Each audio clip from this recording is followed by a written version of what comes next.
Oh, there we go. I thought we went live. Gareth and I were talking for a little bit there, and I realized we didn't hit the second. You got to hit the live, and then it asks you got to hit it again. I forgot. A little rusty because we missed a week. Yeah. Yeah. So there we go. My brain is so scrambled that when I put the community post in, I doubted whether that was true. So I was like, I'll just say you just got it. And my brain is all over the place at the minute. So hello everyone. Let's see here. Boy, I get rusty with everything so fast. I don't do a video for like a week and a half. I get rusty. We skip a week with this. I get rusty. Yeah. All right, let's see. Jenny's here. Hey, Jenny. Hey, Jenny's William's here. Hey, William. Hi, William. Constance here. Hey. Hi, Constance. Okay. All right, so I guess everybody's saying hi. All right, so we remembered actually to keep our guests in the wings this time, but I guess we could do the big reveal now. Oh, hey, Erie's here. Fanfare. All right. Big reveal. Ready? Ta-da! It's Elaine from Cobalt Dragon. It is. Say hello to everybody, Elaine. Hello, everybody. So, which actually... It's Elaine's second appearance, isn't it? No. Is it not? No, not here. We were over there on her channel. Oh. Yeah. My voice is going. Yeah, you were on my channel. Oh, that's very confusing. Don't get her all excited, Gareth. She's got a ways to go before she gets the green jacket. She's got a couple people ahead of her.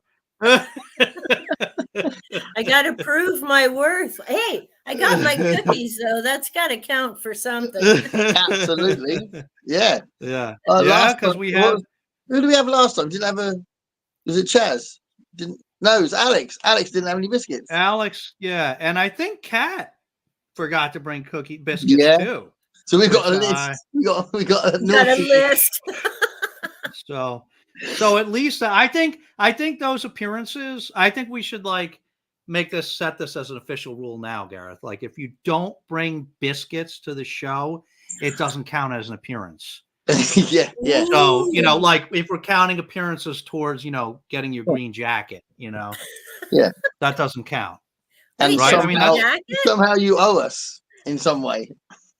I mean, that's fair, right? I mean, that's we've only got one requirement for this show. It's only one requirement that you got to bring biscuits. It's not really a rule. I wouldn't want to say that we had rules, but it's a requirement for our guests. We've never said it. We've never told them in advance, have we? Or we've said, "Have you got something?" But we never say you must have it. But it's kind of it's a given, isn't it? It's in the ether. It's your thing with the show. Yeah. The what? Yeah. I mean, all right. So that's fair enough. But right now, from now on, everybody's on notice. So bottom line is when we start talking about books, they all bugger off. So.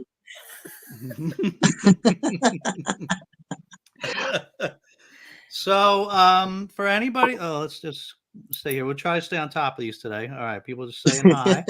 Okay, so we might have thrown I don't know, probably have some more people popping in. We might have thrown people off because we pushed the schedule of one week again. That is my fault again, because I got some birthdays coming up, and my twin daughters they fall on a Thursday, so we shifted it. Gareth was kind enough to shift it a week so that I would be able to take them to dinner and everything that night. So nice, which hasn't happened yet, but we just shifted the schedule. So we're back on track again here, hopefully, and and we are lucky enough to have Elaine join us tonight. So as Gareth was saying, the three of us have all been on together before, but that was on Elaine's channel because Elaine was nice enough to have me on as a guest, and then Gareth was a surprise visitor in the middle of it, popped in, and he was. I was around, and I thought Dave can't go on screen without me, so I quickly set myself up to go to appear. He got jealous. Elaine. He doesn't like me being on screen with anybody else except for him. Yeah. But see, unless he's there. I razzed him because I'd emailed him, but he never got back to me about a date. But see, now I have you both on Voxer. that kind of makes life easier. Yeah, Because yeah. you might answer me on Voxer. Yeah, no, because Voxer has got less activity, so it's easier to see it. So my emails, I get hundreds a day. So yeah. and it's all spam and bollocks, but I do get so many emails. It's ridiculous. So yeah, I'm always behind on my personal email too. That's the worst way to get me. yeah, You know, they're all buried. sometimes Like I will. there'll be like loads and loads of nonsense you don't want to read, and then somewhere there's one you really do want to read or you want to reply to that you read before, and it's Trying to just find it. surrounded by crap. Yeah. Yeah. Well, see, and that's why when I get email, I'll answer it right away. Because of course that's where I get my YouTube notifications and everything else, right? Yeah. So I don't get like reams of stuff like the two of you would because you're working and everything else and all the rest of it. But yeah, if I get an email, I'll answer quick, or otherwise it'll be a month or two later and I'll be like, oh crap, didn't I answer that? Yeah. Well, I've got 3 email accounts as well. That hey, Jamie. Sorry. Wait. my Okay. work Is it me one, that my got personal lost one, or who? and YouTube one. Oh, there he is. Say it again. Say it again, Gareth. I've got 3 active email accounts as well. So I've got my work one, my personal one, and my YouTube one. So oh Lord. Yeah. I just did that. You'll do it too, Elaine. You'll see. I just did that because it was too much. I got the work, the personal. I was using the personal for YouTube, and now we just created a new one. Like my last couple videos, I just changed it in the script. It's now book blather at Gmail was taken. If you can believe that, somebody being Really? so it's So it's and like book blather 1, I think, was taken and stuff. So it's book blather. It's really long. It's book blather Dave and Olive at gmail.com. Now I'll never get any emails there because nobody will be able to type out the whole thing. Well, but once they do it, or if you change it on your channel page to click, right, then they can find. But see, that's why I had to change my channel name. Because when YouTube came out with is it called handles? Yeah. The ad in your name. When they were coming out with handles, when I first had the channel, it was Cobalt Dragon. And a friend of mine said, well, you're doing books and that might freak people out. Call it Elaine Online. I'm like, okay, fair enough. So I did. And then handles came out. Well, damn if someone doesn't have at Elaine Online. I'm like, are you? And I didn't want to have a channel name with a different handle. Yeah. So I went back to Cobalt Dragon and bada boom, bada bing. That's a cooler name anyway. Cobalt Dragon. No one else had it. So I'm like, yes. Let's catch up here. Yeah, go ahead. This is kind of related. My picture, my kind of profile picture that I put on all the videos, is like like a cartoony picture of me with "He Thinks Aloud" written across the thing. And that was my initial idea for the name of the channel, and it lasted about 5 minutes, and then I gave it this name. And by then, someone had done the picture, so so I kept it. Yeah. Yeah. That's fun fact. Gareth also thought up the name of this show. It was the first thing he proposed, and immediately I was like, sold, done. We didn't even have to discuss. We didn't have to discuss the show name. But it's perfect. And when I first saw it, after I started meeting different people and found your channel and that, I'm like, that's awesome. Like that's a perfect name for a live stream. Well, it definitely suits our live stream. That's for sure. Yeah, sense of confusion. Can't have one without the other. That's Dave and Gareth that she's referring to there. And this Craft is and Bookworm is here. Yeah, Janie, how are you? Because I mentioned in my live stream earlier today that I was going to be on here tonight. So awesome. Janie's got 2 emails. Yeah, so she's saying the same as you guys that I'll see right now. I'm like super quiet, so who knows? I may end up having to get 2 emails, but Once that blow up video is coming. Once that blow up video happens, you'll have a second email. Hey, the closest I've had was my DeSantis got it right. I found out the dislike button works. But you know, I have to, and touch wood, my table's wood. I have to say, the majority of comments were all positive. There were 3 that were, no, 2 that were meh. One had a good point, and I said it in one of my videos about the banned books. They're not actually banned. They're challenged books. You can still get them in other locations. So I had to, I pinned that comment, had to give it a win.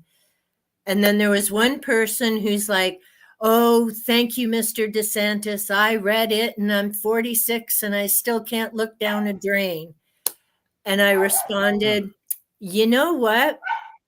That's your experience. I'm 60. I read Stephen King right up to Dolores Claiborne, and I've never had an issue. And they didn't snark back at me, so yay. But it went over, I think it's one of the few videos that's gone over 400. The other one was Tiki.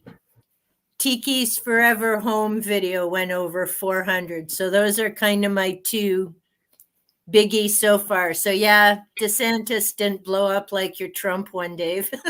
But I'm kind of glad, because if it doesn't stay the same, right, that'll end up killing my analytics, because they're going to go, ooh, look, she did great, and all kinds of comments and likes. And then now my other videos, which it's nice, they go between 20 to 40, but that's a hell of a drop from 400, right? And the AIs will be going, ooh, maybe we shouldn't put her out so much. It's like, God, it hurts. Yeah, I don't even understand. I don't even know. We should come back to the banned books thing, though. I don't even understand how those algorithms work. You just get caught up here. You can't predict which videos are going to do well, really. Yeah. No, you can't. So never behind. Nice. That's good. You'll do it, Elaine. Yep. It was different from my channel name due to a misunderstanding on my part. A lot of people actually haven't changed. They haven't even, used the option to revise their handles. Like they just they keep like Gareth 6431, and they could totally like fix it to something better. But a lot of people just haven't. Sorry, allergies. Other people get the cute sneezes. I get the coughs. I think we're all good. Is there going to be questions? These streams go all over the place. They sure do. It's kind of like mine, Janie. Yeah, we've already touched like 5 different topics. I think. It just blew up for you guys. Okay, so we'll get to that first. Before we talk about blowing up videos and banned books, though, Elaine, let's you introduce yourself for those that don't know you. I know a lot of people here do, but for anybody that doesn't know you, right, there's Elaine from Cobalt Dragon. So tell us, well, number 1, why you picked that name, and number 2, what your channel's all about, and what kind of videos you do and all that jazz. Okay, well, Cobalt Dragon is a combo of 2 things I love: the night sky, mythology, and dragons. So it was the perfect combo of putting the name together, and thus I became Cobalt Dragon. Also, and let's see if we can get can you see my dragons up there? Yeah. Okay, well, that used to be the symbol on my business when I was doing Reiki, reflexology. It's 2 blue dragons. So I have a dragon thing. They've always come up either in my reading or that. So that's where Cobalt Dragon came from. And it's kind of funny because until I started getting into the booktube community, and actually it was Janie who, hey, Albert, asked about what is your name? Because I never say it. I'm just, hi, welcome, blah, blah, blah, whatever I'm chatting about. I'm like, oh, yeah, now that I'm not Elaine online, I guess I better start saying my name sometime in my videos, which I do. As far as my channel, I'm just past 2.5 years. I'm glad that I'm still uber small, because it was a crazy learning curve just in terms of sitting in front of a camera and not feeling like a dork. And then all the editing and all the YouTube rules and this and that. And it's like, I am so glad I did not blow up in like a short time, because there's just so much to learn. But basically, when I closed my business, I'm like, okay, what am I going to do with my life? Because I don't work anymore. I've got chronic back issues and stuff, so that limits different things. Not my yard work, if you've seen my videos, but I'm like, okay, what do I love and what am I going to do? And it was ironically one of my former students who said, do YouTube. Like, you can talk your face off all the time. I'm like, but I don't go in front of a camera. And they're like, just keep doing it. It's, your first videos will be crap. So what? Just keep doing it and pretend that you're talking to, like he was saying, pretend you're talking to us when we were in the resource room, because he'd graduated a few years before, right? So he's like, think you're talking to us. I'm like, I can't, because I had a face in front of me. I'm looking at, a camera on a machine. And he's like, so use your imagination. And so that's how I ended. And then when I was thinking, well, what am I going to talk about? Because I'd watched mostly music in that, but like everybody else through COVID, right? I started watching other videos and that. And I'm like, what will I talk about? Books. I got hundreds of books. I could like do this gig for a bit, right? Yeah. But the problem is, as an educational assistant for 23 years, like I was in social services and a caseworker before, and then went into the schools.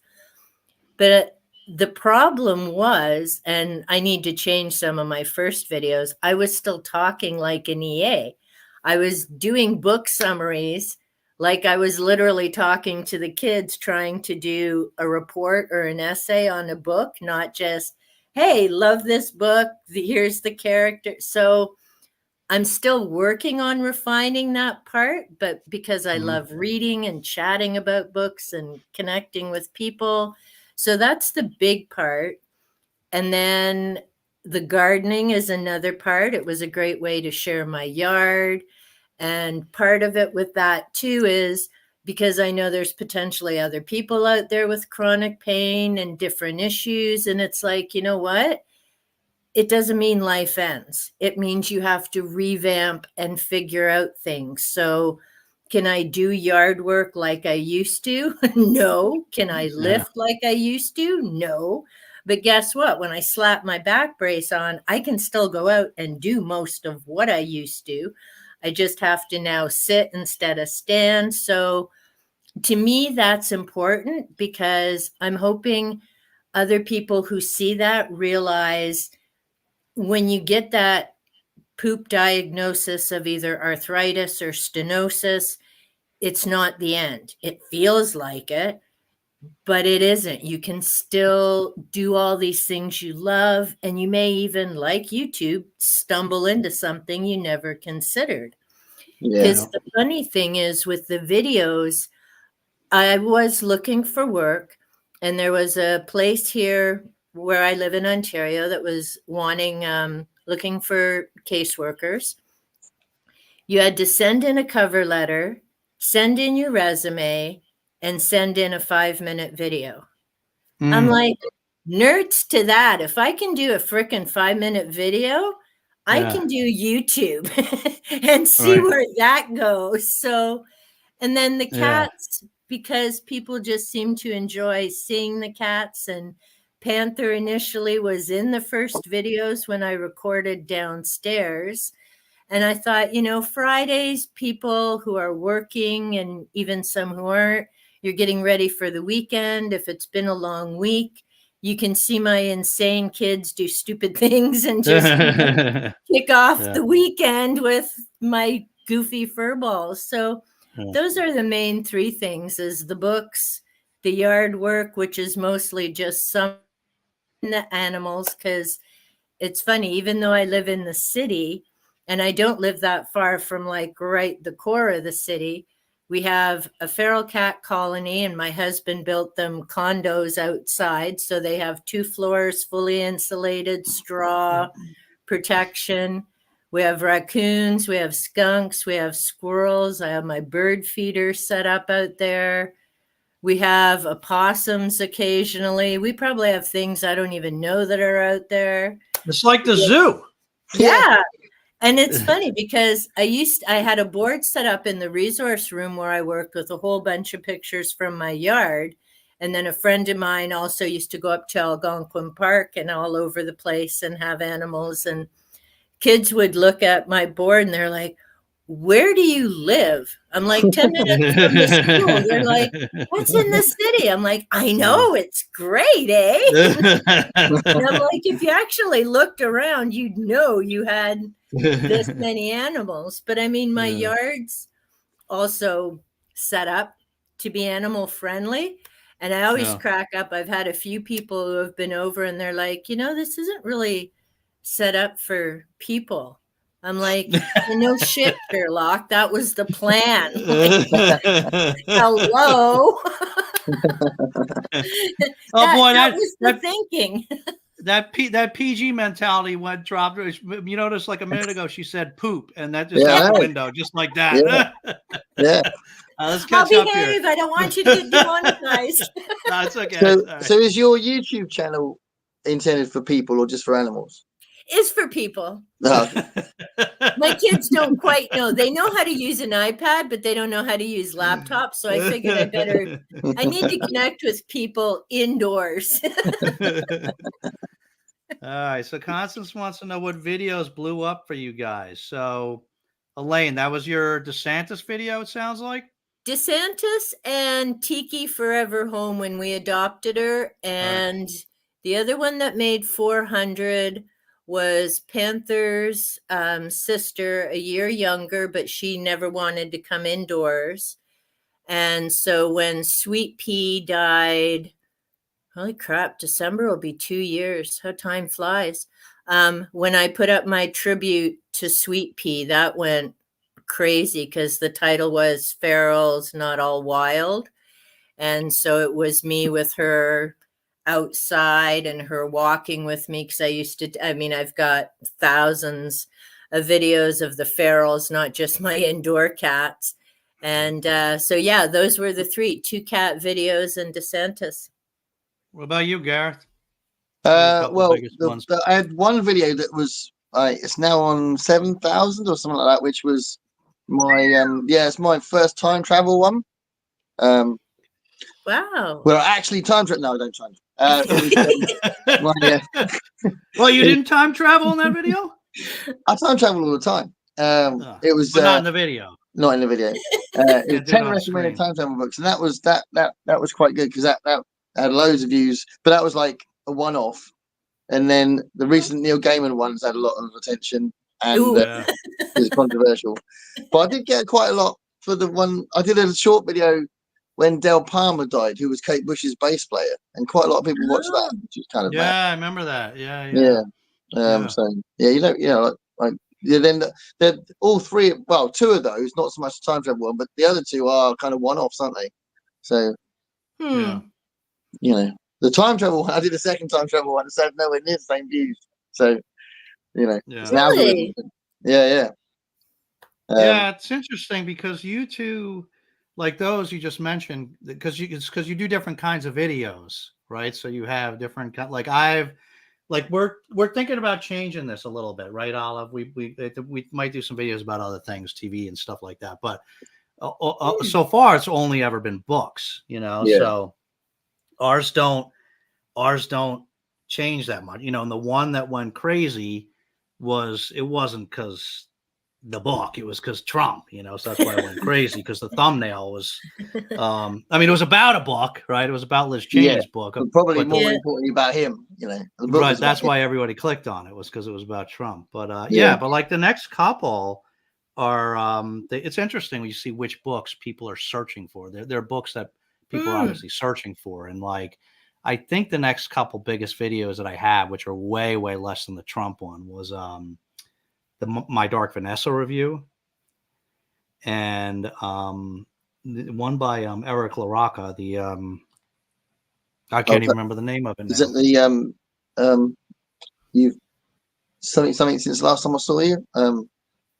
Things have got right? Yeah, not that one. Not that one. There was another one. What was the other one? It was the one that he independently published. He pulled a Brandon Sanderson and independently published one in the middle of his other books. Like it was a surprise. And oh my God, I can't remember what the name of it was.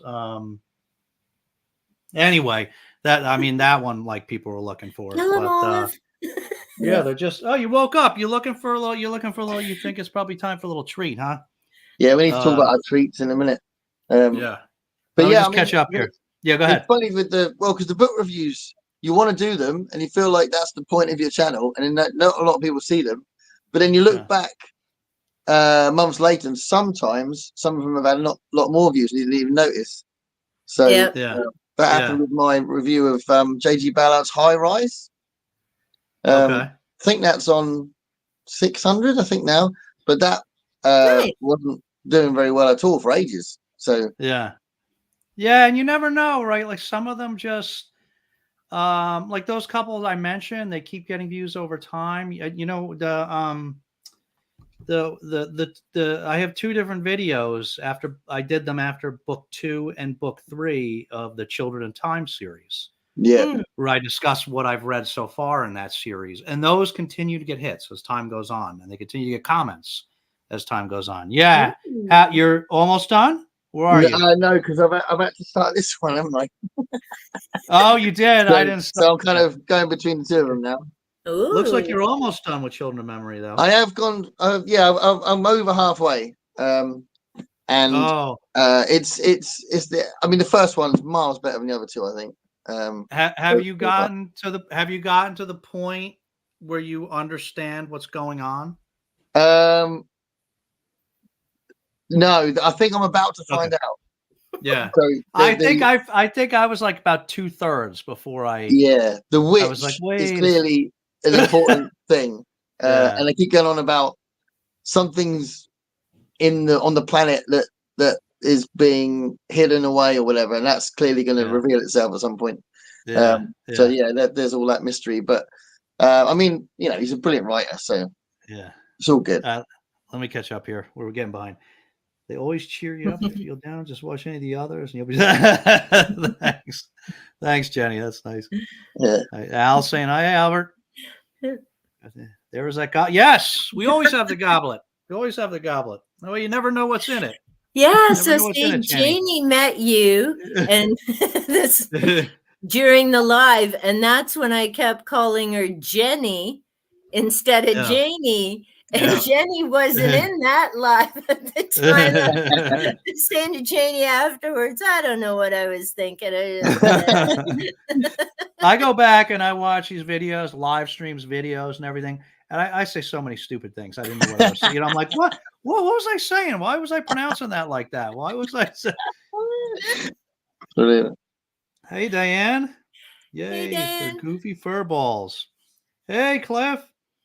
Hello. Hi, Cliff. Olive's so bored of reading Smart that she now needs to watch it. Cliff had you on his channel without me involved. No. He did. How'd you miss that, Gareth? I'm sorry, Gareth. I don't like to talk about it. Oh. I'm sorry, Gareth. I still love you, man. You're still my number one. You'll always be my number one. My 5 Fingers review is my most viewed video, over 500 views. Okay, I'll have to go check that out. Write that down. Well, yeah, that would be because that's massive, isn't it, the 5 Fingers thing? So that makes sense. Fingers. I'll have to go check that out. All right, let's see. Mine is my newbie tag, but I've only done 2. Yeah, what's going on, Jenny? Yeah, give us another video. What's going on? You got to keep it. You got to keep the momentum going. That's right. Jenny, you need to do a video about how you remember all these different things that are happening in the books that you're reading, because you're reading about 50 different, about 200 different series. So how do you remember what's happening? Yeah. Also, if you're Ollie, you would keep a spreadsheet, but you probably don't keep a spreadsheet. you know what? I watched. So you watched that video, right? He So you're keeps talking a about that video that he spreadsheet. just did?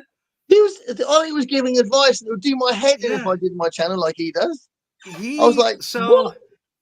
I mean, I get it because he's got so much going on. Do you watch Criminale, Elaine? No, I haven't. And Oh. part of it, I've checked him out. I've heard of him, but his is mostly true crime in that, isn't it? Fiction. It's almost all fiction. Yeah, all Okay, fiction. He so calls then it. maybe I need to go back because I don't really watch a lot of true crime. And it was Yeah. funny because my guest last week is a Canadian. So I'm kind of trying to get Canadians because we're hard to find, right? But he does a pod. We are on YouTube in that. And our actors and musicians all go to the States, right? So then we got to disown them. But this guy's from the East Coast and he does nighttime podcast. And I found him because of my focus on UFOs and then reading a book. And there's an astronomer in Manitoba, but he does the Canada UFO survey. And I saw him on nighttime podcast channel. So then I'm like, oh, cool, another Canadian to follow. Well, and Jordan was on. He's so sweet and he's offered to come back. But like I said to Jordan, I try and stay away from crime and true crime because I don't want to read about any of my former clients. Been there, done that, heard the details when I was a case manager. Yeah. Don't want to read or watch that. Yeah. But I'll have to double check Criminales. And now I'm definitely curious with this how to YouTube. Yeah, he does. Yeah. Yeah. I mean, he does all sorts of different videos. Does lots of thought-provoking ones about literature in general as well, and like reading habits and stuff like that. So yeah, check him out. I mean, he's very, very, very good at what he does. Yeah, it's not really like a true crime thing. He says crime, pulp, horror, that kind of thing, So I mean, he does a lot of, but yeah, he does a lot of stuff. He does do a lot of horror and horror is good. I don't mind fiction, horror. Yeah. But he's very, very organized. He's like, that's the thing. That's what I was joking about. He's like ultra organized. And it just seems like hard work the way he was like talking about, oh, I do this, then I do that, and then it was like, what? I kind of get it though, right? Because he kind of has. Because so Ollie started later than after all of us, but he's so good and he's so consistent that he like totally blew up. And he used to post every single day. He walked it back a little bit to like 5 days a week now or something. But he's really good. He totally blew up. He's really big now. What's he like, Gareth? Like 35,000 or something? Something like that. Yeah. Nice. And he did a video the other day. It was pretty good. It was what did he call it? He called it How I YouTube, right? Yeah, I think so. Yeah. And he talked about the equipment he uses, the software he uses. It's really cool. Yeah, all behind the scenes stuff, and he uses a couple different pieces of software to keep track of everything. And I'm going to try that one, that Trello or whatever that he mentioned. Oh yeah. To organize what? One of them. Yeah, something like yeah. I think that would help me. I think that would help me stay on track of like, you can move stuff around in terms of where you are and what you want to do and where you're at. Well, I still need to edit this one. I still need to do this one. Yeah. I was going to look pretty for good. my students actually. When he said it, I was like, that might be useful for my students. Oh, yeah, maybe. Organizing, yeah. Oh, shoot. Fell behind here. All right, hold on, let me catch up here. It's saying hi. The most viewed was my Stephen King video. But don't go watch it because it is a little cringy. What's it called? Now I have to go watch it, Janie. That's Janie, what's it called? Tell us in the comments what it's called, because I'm gonna go watch it. Now I'm a big Stephen King fan, so I want to watch it. I mean, I'm only not gonna watch it if you put the name of the video in the comments. I think I've done 3 Stephen King videos now. But I was going to do another one, like, because I do the Vote for the King thing as well, which is going to come up. There's a second one going to come up soon. But I've been late next year, I'm going to do another top 10 or whatever. Yeah, and you did your whole like every Stephen King book you have. Yeah, like 60 of them, right? Yeah. 63, Wow. I think it is. Yeah. Jeez. I Um, just read Elevation. Excellent. yeah. Do Yeah, you like that one? Awesome Yeah, read. I enjoyed it. yeah, I that's didn't cool. like it.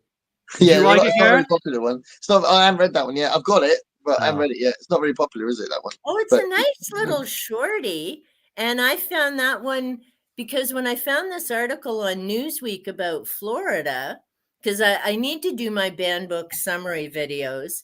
And that's actually what I have planned for next week because it's Freedom to Read Week in the US. So I thought, oh, perfect. There'll be my perfect time to upload those.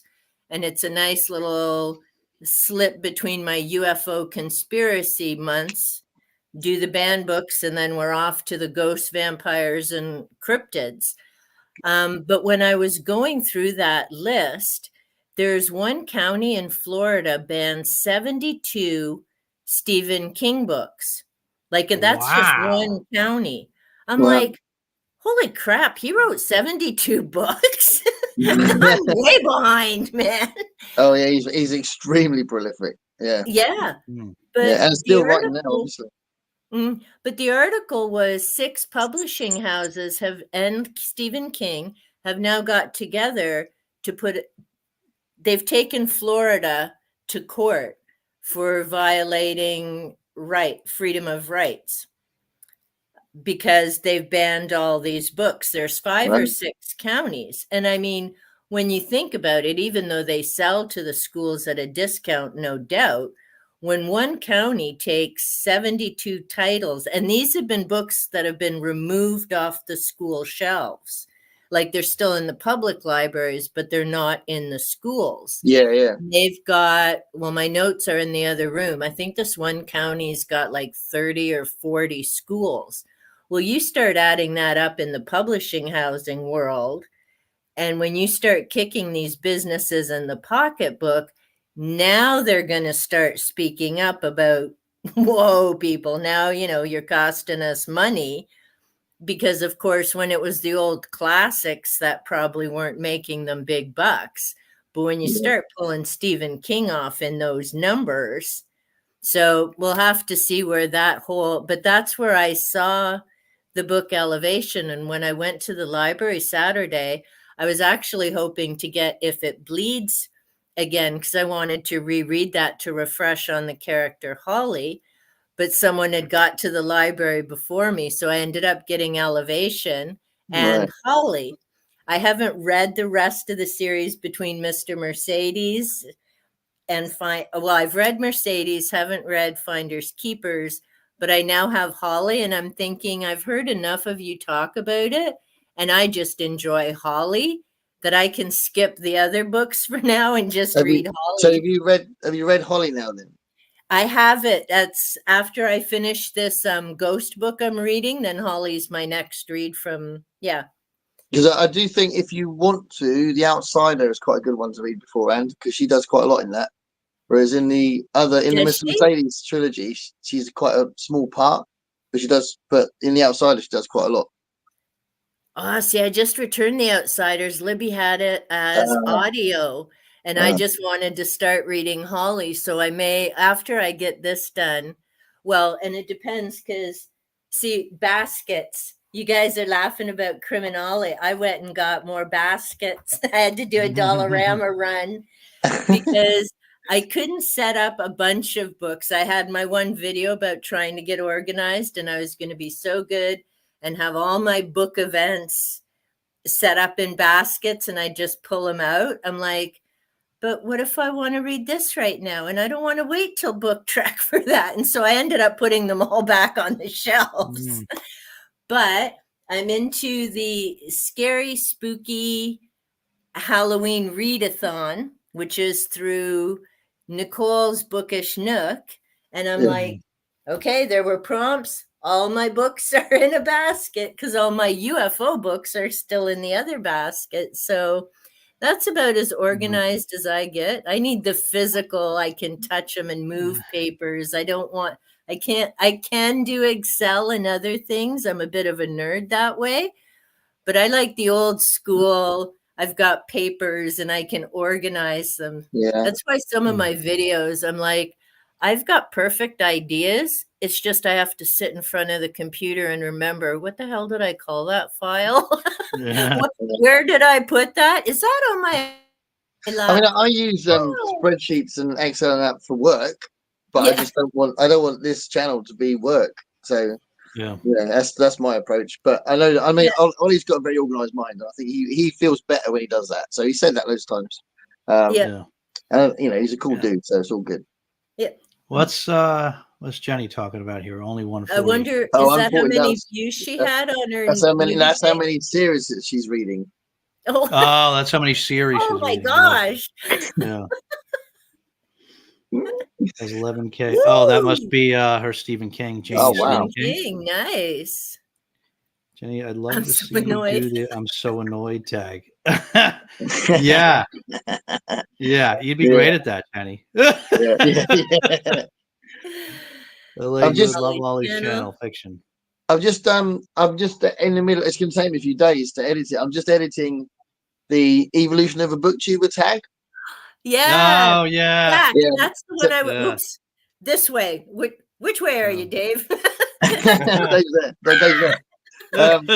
the one I was telling you from Jack's channel, because Dave and I were saying we found out about this newbie tag long after we were kind of into the booktube thing. So it's like, what can we do? Jack's is perfect, the evolution one. Yeah. Well, it's really cool because I did the video just as a speaking thing, and then one of the prompts is like a optional thing in brackets.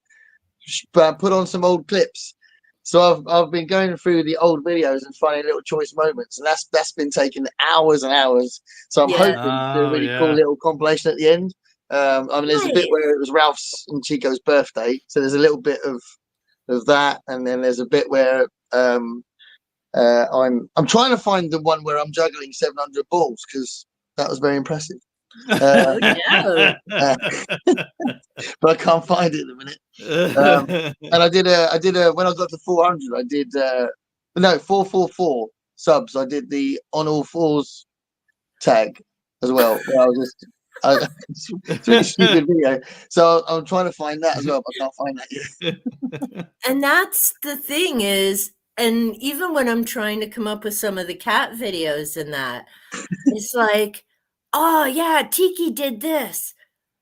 How long ago was it? And is it on my phone or did I put it in this file? Or wait, did I already upload that? And I'm thinking it was cute, and people come. It's like and I haven't saved every video I've done either. Sometimes I just got rid of it if it was, frivolous. But I've kept a lot of them on Google Drive, so I can try and find these little moments. Yeah. Now, see, and I found too, and I don't know, because I'm just like a free YouTuber. I don't have the premium. But when I was doing the pet stairs one, because Olive emailed me after whoopsie doodle off the chair, and I redid the pet stairs with my cats. And where was I going with that? Oh, lost it. Because, I wanted to use your clip, Dave, when you had her picking the videos, the click. Oh yeah. But I couldn't clip it because I'm not YouTube. Well, what do you mean when I had her? I didn't have anything to do with that. Well, okay, when Olive I wasn't picking out that smut. When Olive was picking out her smut, I wanted to get her little paw clicking because that was like flipping hilarious. But I couldn't clip it because I'm not a premium YouTube user. So I think you have to have premium YouTube to download or clip from other people's stuff. Except for maybe the shorts. I don't know. I'm not even that sophisticated. No, I'm not a premium member either. I'm not a premium member either. I'm not a premium anything. You're a premium biscuit eater, which we need to get to in a second. That's right. Let me just hold on. Let me just catch up here. I saw about 5 tags, Worship Chaos, and we got some shitty family. Oh, I'm sorry to hear that, Jenny. Oh no, that's not good.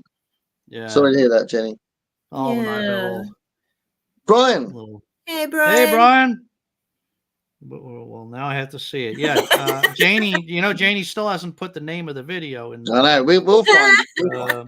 No humans here, Brian. It's goblins Chaos only. goblins. That's right. Chaos goblins. Andrew came from the page. Canadian. Oh, hey, at risk of cool. being eaten by his foster cats. Oh, no. It was from like 10 years. That's okay. We'll still watch it. Just put it in there. Put it in the comments. Come on now. Dave, was it? Things have changed since we last spoke. No, it wasn't. That's the one Gareth was trying to say, but couldn't think of the title. No, that wasn't the one. It was. That's the one that blew him up. Yeah, that was the first one I remember people talking about. But the one I'm talking about, actually, it was actually much better. Let me just find it. And it was, he did it in between some of the. I generally really like his stuff. I haven't read all of it, but it was You've Lost a Lot of Blood. Yeah. That, and so seriously, he did a Brandon Sanderson there, like in between two of his other books that we all knew were getting published. Like one came out and then we knew the next one was coming. And in between that, he just surprised us with this one that he did himself. And I forgot the name already. What did I just say? You've lost a lot of blood. You lost a lot of blood, right? That's why I keep Gareth around. But that book was really good. It was one of those. There's just like a lot of like nesting in that book. I just love books like that where it's like just like one layer inside of another layer inside of another, and all these different sort of mediums within the story. And I thought it was really pretty amazing book. It was one of those books when I finished. Oh, there's my little taquitas.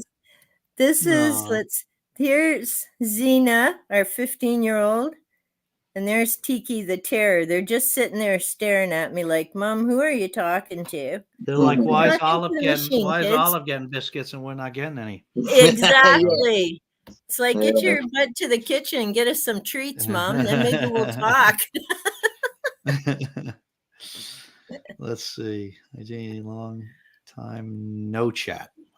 They were in my live this afternoon with the paranormal investigator. Oh, okay. Now chat. Make a CERN video on the resurrection. They took off very fast. I slowed down after less than a week. Yeah.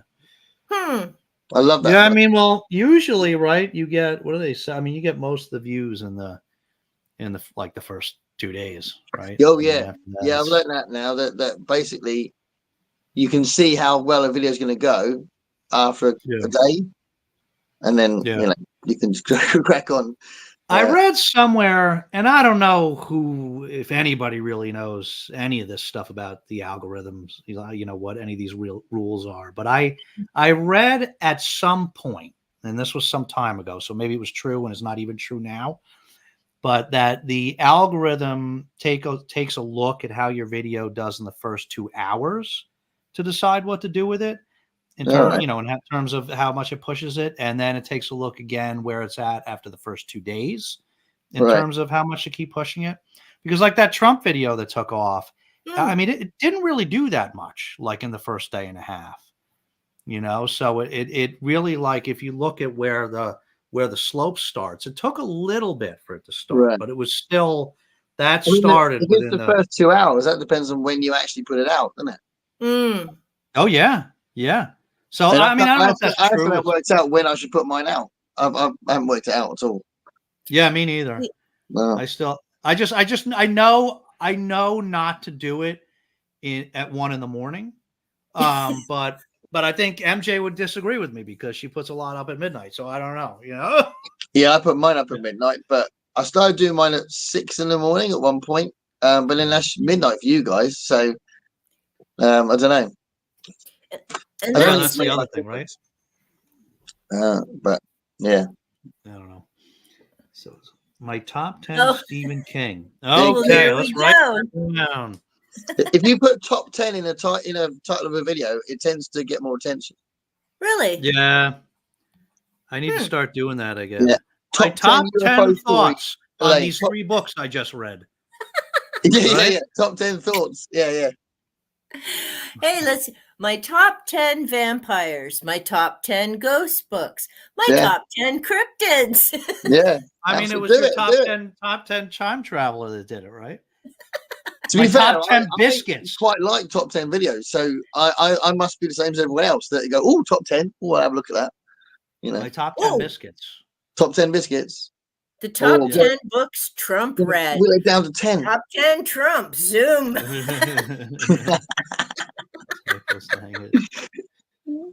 was it in order? Oh, Margaret's here. Hey, Margaret. Oh, hi, Margaret. Oh, maybe. Hi, Margaret. People saying hi. Not to clip for shorts, and you can also just use a third-party site.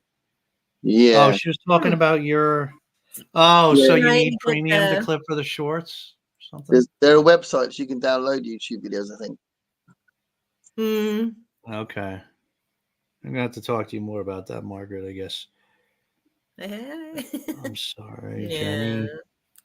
What are I'm trying to remember?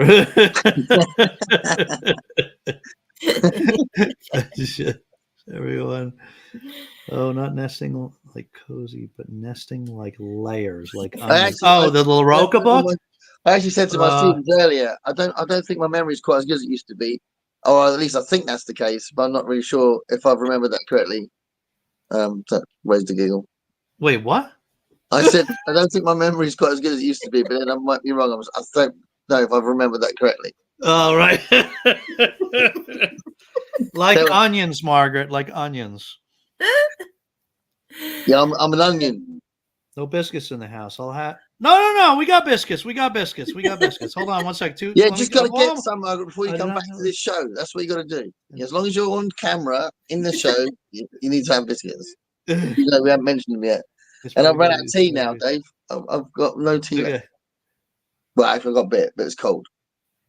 Yeah, that might be true, Diane. All right, so we're caught up. So, all right, biscuits. We're almost an hour in and no biscuits. So, Elaine, biscuits. What do you got? Expecting big things out of you. Well, I've actually saved these. So this one. Wait. It's Elaine's turn. Oh, I thought Gareth was going first. No, I was first. Ladies gotta first. let the guests go first, man. Yeah. So many reasons for you to go first. I have my Oreo maple creams. Oh my goodness! Because I'm Canadian, eh? So we gotta have the maple. Have you had those before? I have actually, and these ended up in the house because, well, when you appeared on my show, I did mention I'm not a big cookie eater, so I had stolen my hubby's Chips Ahoy. That we never ended up eating cookies that night. We kept talking. Then we got the vanilla Oreos, and they were good. And my husband decided he liked them, so he ate my bag of Oreo vanillas and started buying these maple creams, and they are delish. They're the regular size Oreo vanilla cookie. Yum. That sounds nice. Yeah. That's yeah. Okay. I approve. Okay. Yeah. All right, Gareth, you've been fully endorsed by us, eh? What's that, Dave? Wait. Elaine, are those? So, how do the maple compare to the vanilla? Which is better? I like the vanilla. Okay. But this does taste like maple. Like it's not sickly sweet. It just has a nice maple flavor to it. It's a bit subtle. Okay.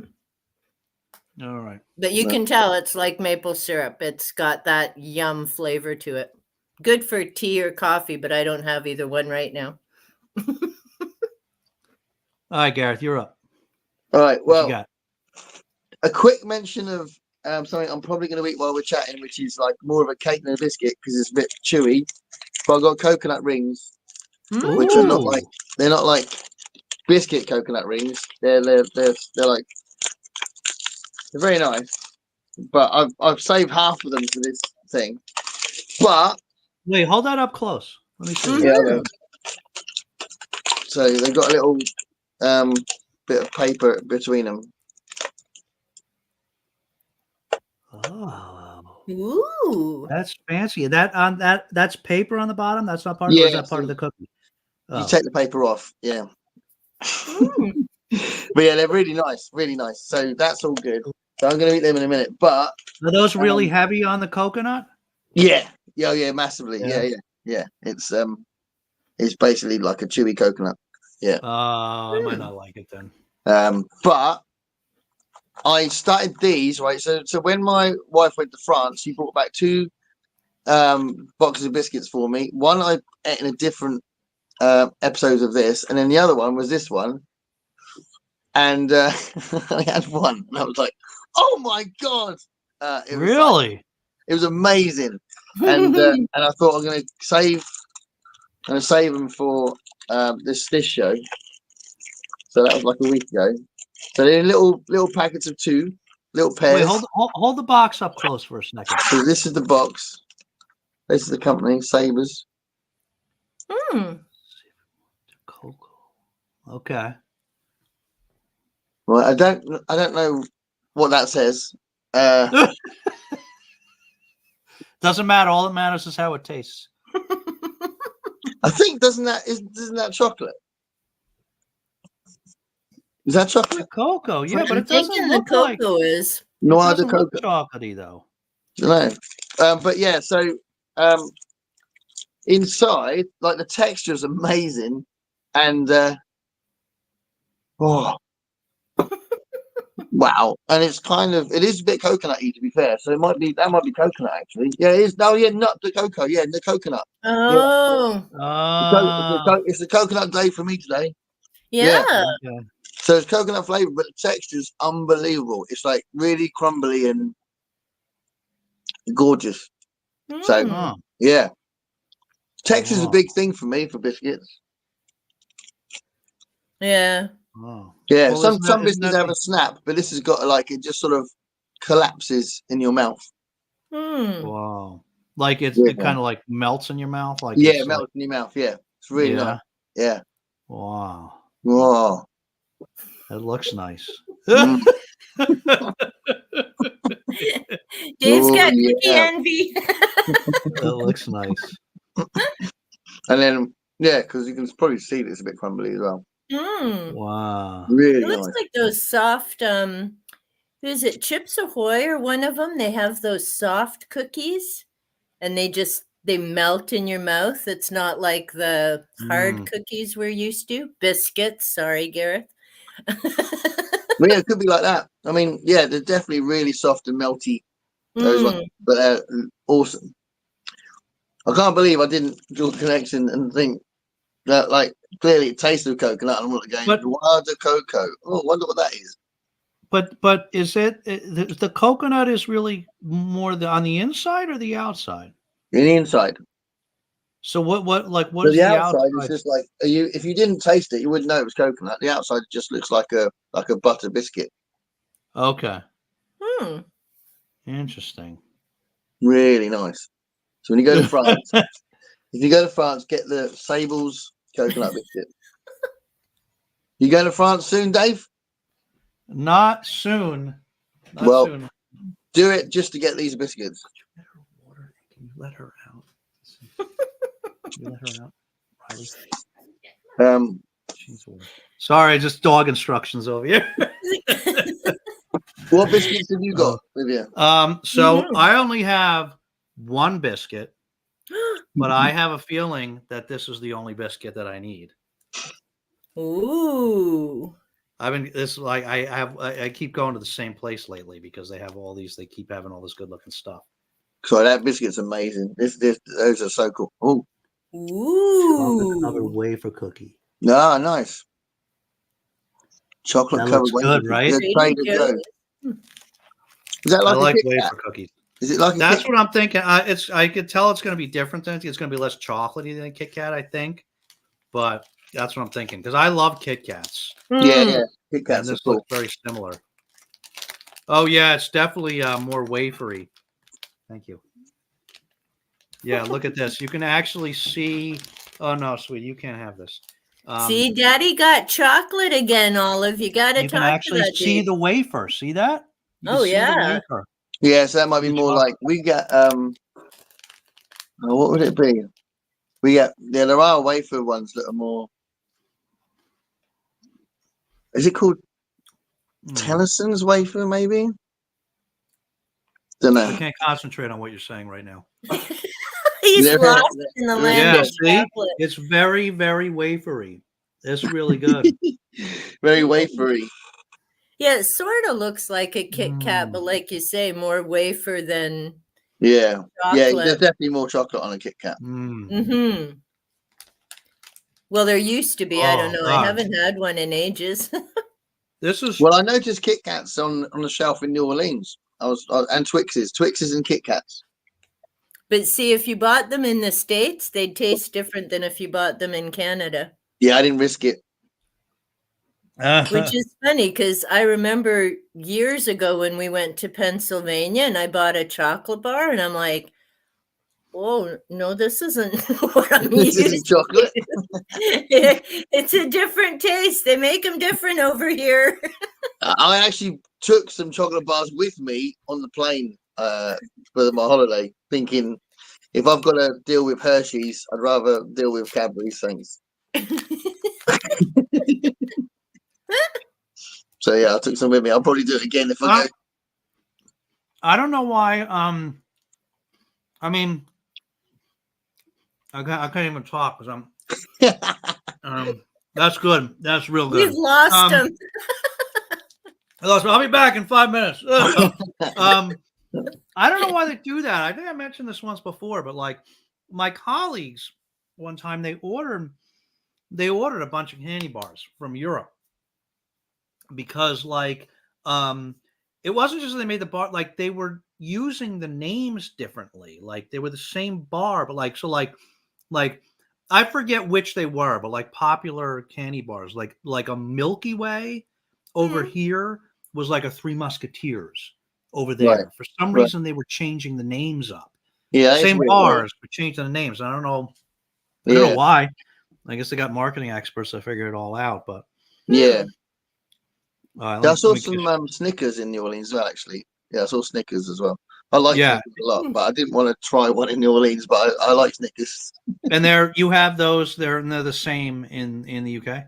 I imagine they're the same, but I don't know if the chocolate's the same. But the design's the same, the ingredients are the same, but whether or not You got the actual peanuts and chocolate- everything. Yeah, The yeah. nuts and everything. Oh, okay. Yeah. Yeah. Oh, okay. So do you have Three Musketeers over there? I don't think so. Maybe someone in the chat can correct me, but I don't recognize Three Musketeers. Okay, you got Milky Way? Yeah, Okay, and what's your Milky Way like? it's like a really, really soft nugget with Yeah, it's nougat inside chocolate, right? Yeah. And that's it. Really, really soft. Yeah. Just that creamy, soft nougat inside. Yeah. That's our Three Musketeers. Oh, okay. Our Milky Way is a much denser candy bar. It's like more like a Snickers, but it doesn't have nuts in it. It has caramel in it. So that's more like a Mars bar for us. Okay. Yeah, we have. No. yeah. Really, a lot of caramel would be Mars bar. Okay. And Jenny's now going to tell you that they have fried Mars bars in the chip shops in Scotland. Do they? Right. Yeah, they battered fried Mars bars in Scotland. Oh. Wow. That sounds dangerous. Twinkies were bad. Yeah, it's hardcore, isn't it? But they're hardcore in Scotland. Wow. Margaret doesn't have any biscuits. Shame. Like an onion because you make people cry. Oh, who's layered? That was the book. I thought we were talking about the book. Did I miss the joke? I missed the joke, I guess. I don't know, but Jenny started having a go at one of us. I guess. Must have been you. I think it was you. Wasn't me. I'm behaving. Make snickerdoodles, Margaret. Yum. How about top 10 videos? Could be yours or anyone's. Top 10 videos. Yeah. A video about my top 10 videos. Yeah. That's my That's a content. good That's idea. a good idea. That is a good idea. Grab Grab your hands. Oh, the maple Oreos. Yeah. Yeah, that sounds pretty good. Yeah, they do sound nice. I mean, syrupy I mean- flavor stuff's cool, isn't it? I had some maple cookies on the show a few episodes ago, and they weren't very good. They're still sitting in the closet. Nobody's eating them. But they were not maple flavored Oreo. They were not maple flavored cream Oreo. Has anyone had the panda cookies? No. You guys had panda cookies? I don't know what those are. Yeah, I think they're I think they're small, just like plain biscuits. I think.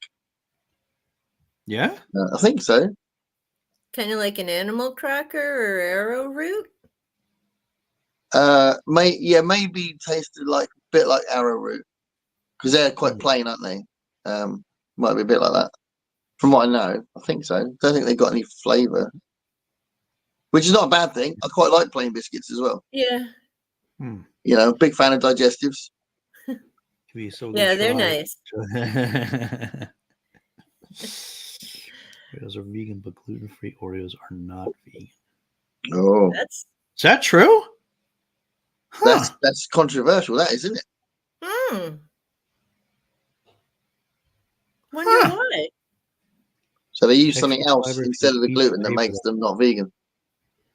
Yeah. Janie wants you to eat the paper, and you eat your cookie with the paper on it. That was the situation with the. That's for his OnlyFans. That's for his OnlyFans, not today. Shall I try this coconut ring? Yeah, this is not going to be the same as that French biscuit, but it is really nice though, and it's very soft. We've got to peel this paper off it.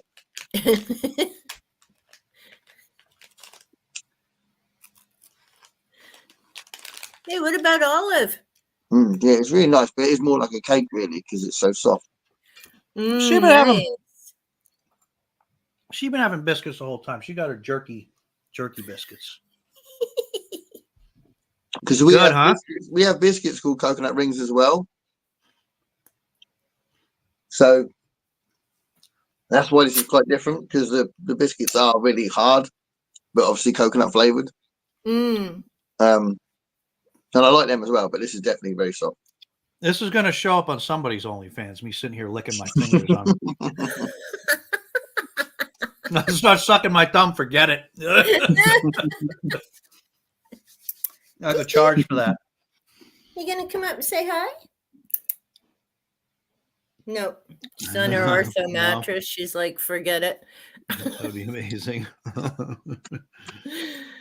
I learned that fact from the naughty librarian. Was that the Oreo one?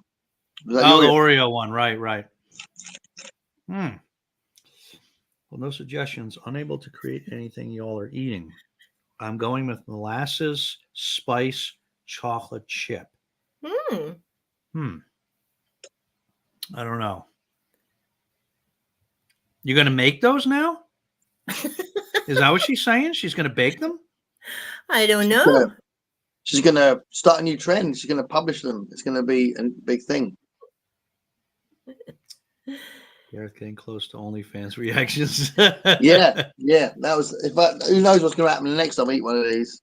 I'm going to be groaning like a crazy man. Okay, so what are OnlyFans? What's OnlyFans? Yeah. It's like a naughty picture Gareth chat thing. Picture Gareth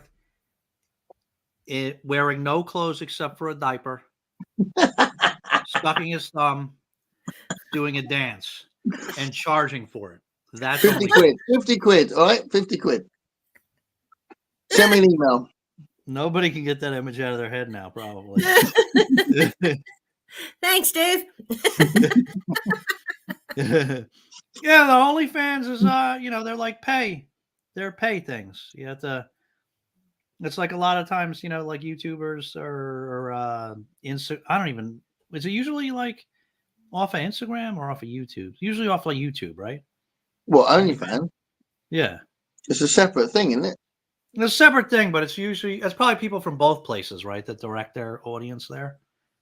I mean, I don't know, Dave. I don't subscribe to No, it as much as you do, so I'm not really sure.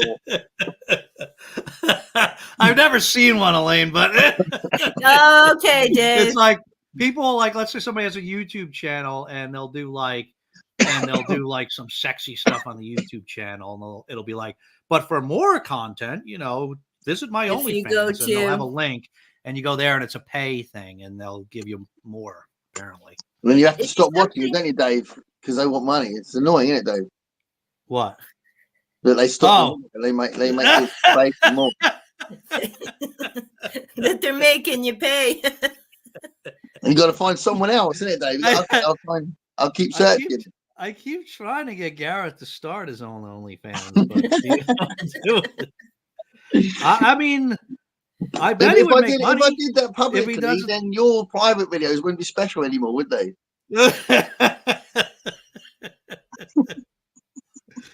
Going off the rails here. All right. So me too. Chocolate is where it's at. Can't go wrong with chocolate. A timeout. Oh yeah, Cookies. yeah. That's the way. That's what I was thinking of. Yeah, there's a timeout. Is like it did look like that. It's like wafer chocolate, but mostly wafer. They're called timeouts. Oh, looking this up. Let's see. And the idea is you put it in your lunch box for a timeout. Oh, yeah. Does look kind of like that. Okay. What brand is yours, Dave? My cookie? It's just from Trader Joe's. Trader Joe's, yeah. You got Trader Joe's out there, Margaret? I'm not sure if you got Trader Joe's there. I'm getting a lot of the cookies from this Trader Joe's. It's like a little specialty. I don't know if Margaret has them out there. It's like I'm sure you guys don't have any Trader Joe's, right? Where you guys are? What, me? We don't. Yeah. We got. I think we've got them in our American shops. There's there's like a shop downtown. Okay. We just like specialize in American companies. You can get those cereals that are basically sweets. Well, it's true. Yeah, the Trader Joe's, they're like little specialty grocers. They're like it's like a little mini supermarket. They don't have a lot of things, but they have a lot of specialty things. So I went on that like years ago. I went on that metabolism diet that worked really well. But like a lot of the dishes, I needed like all these like specialty ingredients, and Trader Joe's they had like all of them. That was like the only place I could find a lot of that stuff. Yeah. Margaret, put up a video on YouTube when you make your cookies. They sound good. I'd watch that. Yeah. I'd watch that. Yeah. I'm up for that. Yeah, they're shaped like Okay. pandas and have different fillings. Strawberry. Oh. Okay. Ooh, caramel. Now you're talking. Wagon wheels. Wagon wheels. Love wagon wheels. Yeah, and penguins. All right, Jenny, you're in for a good night. Thanks, Diane, but I don't make cooking content. A little too complex of a filming setup. No. But the idea is there, the seed of an idea. Yeah. You wait a few weeks time, Margaret will be doing it. Always, just think on it, Margaret. Just think on it. You don't have to decide right now. Consider your audience, Margaret. Yeah. People love you mix in like a little cooking channel with this stuff. They like it. You can be talking about your writing or whatever book you read, and talk about what you're squeeze in like what you're baking along the way. People While like you're it. cooking, prop up your phone next to your worktop, and chatting away while you're cooking. It'd be awesome. Yeah. Margaret's got like a pretty stationary setup, though. I don't know what equipment she uses, but she's got pretty at her like desk. But yeah, you can always branch out. The New England guy is uncertain about molasses. Yeah, I don't know. I don't like molasses cookies really that much. We had somebody at my office that every year they like as a Christmas gift gave that to everybody. Everybody got their own little package of molasses cookies, but I never ate them. They're not tasty to me. You guys like molasses cookies? I don't think I've ever had one. I thought molasses was just a kind of sugar, isn't it? So I don't know. You kind of got crackly there. Say again. Isn't molasses just a kind of sugar? Yeah. I mean, it's not like. Yeah, let's look it up. Right. It's like it's not. I mean, it tastes pretty different than like like cane sugar or whatever. Yeah, it's not sweet. I know we put it in baked beans to just make them a little more flavorful, but I don't think I've ever had them in just like a molasses cookie. Yeah, this just says viscous byproduct principally obtained from the refining of sugar cane or sugar beet juice. Oh, kind of like ginger snaps. I like ginger snaps. Yeah, I like ginger snaps. I don't know. Maybe Margaret doesn't like our suggestions. Yeah, she's not happy about that. I think we have deep fried Oreos. Never had a deep fried Oreo. Love it. Well, I mean, you got deep fried Snickers, right? Or not Snickers? Well, yeah, Snickers. Twinkies. I mean, deep fried Oreo sounds better than a deep fried Snicker to me. No, I'd go with a deep fried Snicker myself. I like Snickers. OnlyFans is big with American politicians, allegedly. Okay, that reference I understand. Take 5. Yeah. I thought I recognized the Trader Joe's wrapping from the back. They started. Oh, is that right? Okay, I didn't know that. People love cooking videos. That's true. They do. A lot of MJ. MJ. Her ears were ringing. We talked about it before. Baking she's gonna go back. See what she said. Baking and Books for the win. Baking and Books. That would be a good channel name, right? Baking and Books. Yeah. Oh yeah. Baking in books. Margaret, you can rebrand Baking and Books. Ever see? I like ginger snaps. Yes, a form of sugar, Gareth. Less is no Lyle's golden syrup, of course, but I can do nice things. It's heavy, unrefined. Yeah, it's like brownie. It's a thick liquid, right? Yeah, that's why there's that phrase. I don't know, maybe it's idiomatic for the UK or something, but it's like slow as molasses or moving like molasses. You guys say that over there? No, but I've heard the phrase.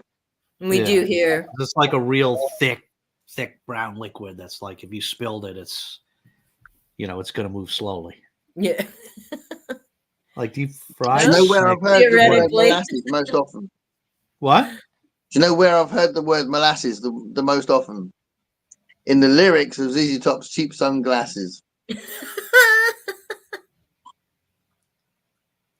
Is that in there? Yeah, he says sing it. That was as sweet as molasses. Oh. Molasses. Go get yourself some cheap sunglasses. It's an amazing song. Oh yeah, I've used to listen to ZZ Top. It's just been a while. It's one of ZZ Top's best songs. Cheap Sunglasses. The instrumental break in it is incredible. Are those guys still around, or what happened to them? Yeah, an amazing thing happened. So, Dusty Hill, the bass player, died a couple of years ago, which was obviously a big thing because they're only a trio, so it's a third of the band, and they've been together since the late '60s. So, wow, it was a big deal that he died. I actually managed to see them before he died, which is great. I saw them just a couple years before that, just like the year before COVID. So that was really cool. But they've not stopped because the guitar tech has just basically taken over on bass. And he looks exactly like them. He's got a massive long beard and he like totally fits. But yeah, their guitar tech just taken over. And apparently, like, everyone loves him and it still works out really well. Nice. Oh, that's cool. Yeah. to still So play. they still go on tour. Yeah. Wow. Yeah. That's I think amazing. Frank Beer's drumming is a little bit slower than it used to be, but they were brilliant when I saw them in like 2019, whatever it was. It was absolutely brilliant. Nice. So Margaret likes deep fried Snickers better. Theoretically. Oh, so she hasn't had them. Okay. Snap. Hey, MJ. Dave, you need to make sure Olive doesn't start subscribing to OnlyFans behind your back. You're right. I mean, it could be already. I gotta watch my credit card, I guess. Make sure nothing pops up. Yeah. This one. Yeah. She's a filthy dog. Sure is. That's what happens when you give her her own iPad. Somebody's saying hello. Triacle. I don't even know what that is. What is that? Triacle? I feel like treacle. We have treacle. Do you have treacle? I don't know. Maybe. I don't know what it is. It's like a syrupy liquid. It looks the same. I just pulled up a picture. It looks the same. Ah, yeah, we have treacle. Several people have channeled that name, but thanks for your input. That means Margaret was looking it up. She was considering it. Yeah, right. Say, oh, that's a good idea. Everybody take that, yeah? Either that or she's already watching those channels. Oh, yeah. Just get a head-mounted GoPro, Margaret. You'll be set for the kitchen. That's right. Was that molasses spill in Boston in the 1910s? It made the city smell like molasses on hot days for many years. Huh? I mean, it could smell worse, but I'm guessing William knows what he's talking about. That's very specific. Hey, Leslie. Oh, hi, Leslie. The Larry Scotia West Coast truck that was sweet as molasses, boy, really knocked me out. Was her cheap sunglasses? Yeah, the West Coast. Yeah. Well, really knocked me out with the cheap sunglasses. Such a brilliant song. So I give person crap for not liking molasses. They're famous for the molasses. Oh yeah. I don't know my history.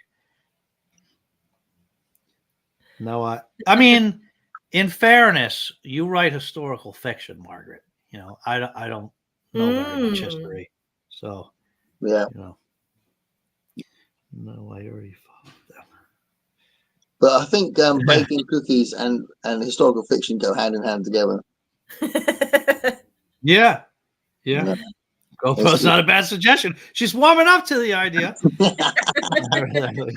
This is it. This is when channel totally blows up. People slowly.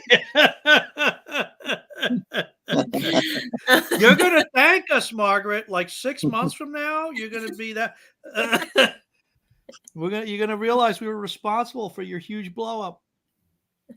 I'm laughing at that, Margaret. It was a joke. We're actually caught up. I can't believe it. It won't last long, but I'm just laughing because I can hear Xena snoring over here. She's like out. So, I wanted to ask something, unless anybody else already wanted to ask something about the. Go on.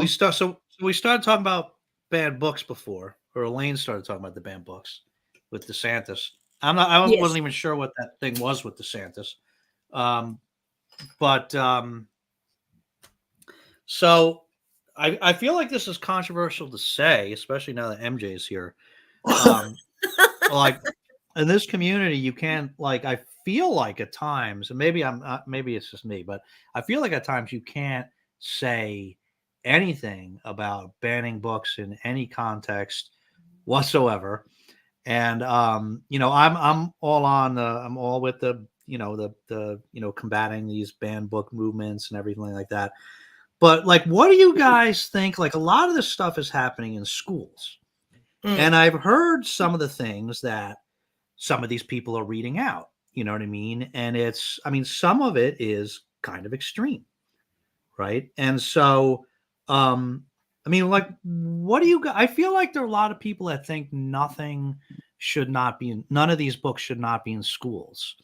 which I don't understand, because I think everybody would agree that like Penthouse magazine doesn't belong in a middle school library, right? Yeah. Um, and so, I mean, what do you guys think about that? About like some of these, But I you don't. I know, don't think those magazines compare to the novels that are being taken out. I mean, I haven't read the Sarah J. Maas book, but I'm assuming it's not pornographic. It's just a bit filthy. yeah, but some of these books, they are targeted for younger audiences, right? Be it YA or whatever. And and some of them can from the stuff that I don't really read them myself, but just from some of the stuff that I've heard some of these activists reading out, like at some of these town meetings, like that some of them like are their books, but they have pretty sexually explicit discussions in them. And I believe the current, I believe there's a lot of people that are very up in arms about banning those books even in younger schools. And to me, that seems not so unreasonable. And I feel like I need to be nervous about even saying that in the current climate. And so Well, I'm just curious what people think. Well, I'd say. Go ahead, Elaine. Yeah, No, Gareth, whatever, go ahead, whoever. Gareth. Well, I was going to say, I'd just be cynical about the idea that strong sexual content was in young schools. I'd say that might be a bit propaganda, because that's just too weird. It might be in second, like what we'd call, say, you would call high schools. I imagine it might be in high schools, and then there's the debate, but it wouldn't be in little schools. Do you know what I mean? I can't imagine that's true. I just don't believe it, but I believe they're in high schools. Yeah, I guess I don't know for sure. No, I don't know for sure, but I just feel like someone's making that up. If little like 6-year-olds can read strong sexual content, I just don't think there's a thing. But I understand that if they don't want 14-year-olds to read it, then that's a debate. Because I personally don't think it's a problem for 14-year-olds to read it. I think that I think what I was seeing was and maybe they're not being honest about it, but I've seen a couple of these where I think it was younger age level, like a middle school or but I'm a bit cynical about that myself. That's my take on it. I just don't believe it.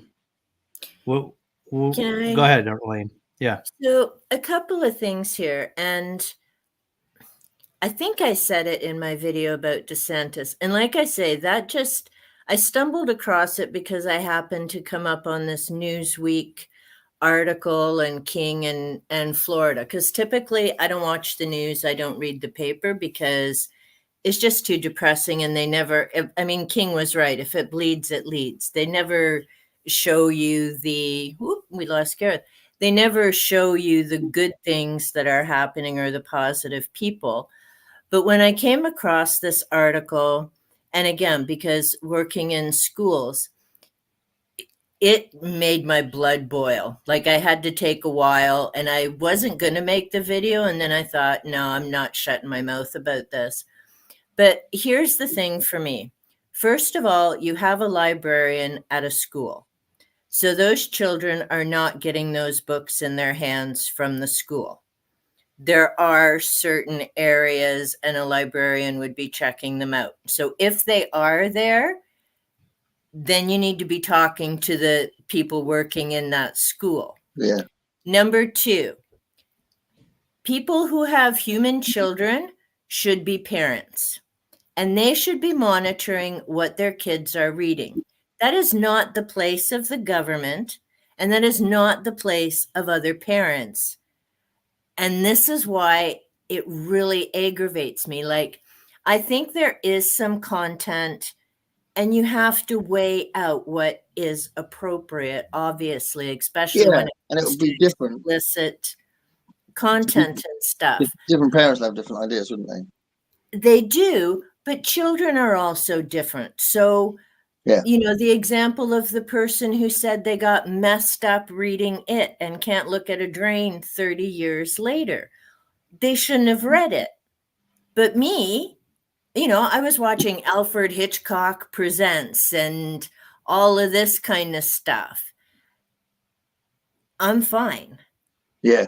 So what I enjoyed reading and didn't mess me up doesn't mean it was right for someone else. But again, that's where you should be having teachers and parents monitoring kids. And this is why I hate these big ass schools that these morons in Ontario have decided we need, and gotten rid of our small vocational schools where you knew every kid and you could tell by the look on their face that something was wrong and you needed to talk to them. But in a school of 1,000, 2,000, you don't know what's going on and you don't even notice if they're missing for days, for Pete's sakes. But so for me, and this isn't a slam, Dave, I think everyone needs to voice their opinion and have open, honest discussions.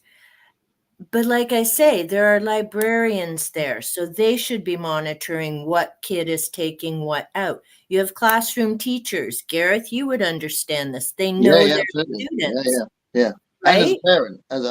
parent, I had rules for what games they played as well as what music they listened to and stuff like that as well. And that's the next step, right? You've got a librarian, you have a classroom teacher, you have the other staff in the school, and you have the parents. Now, I know from my own work experience, some of them are a waste of oxygen and they just pop the kids out, but that's where you hope the school staff are monitoring. But this willy-nilly, let's pull it off the shelves because it's wrong for everybody, I have a problem with that, because how do you decide that? But more importantly, if that's allowed to continue, where does it stop? Absolutely. And look at what's on TV.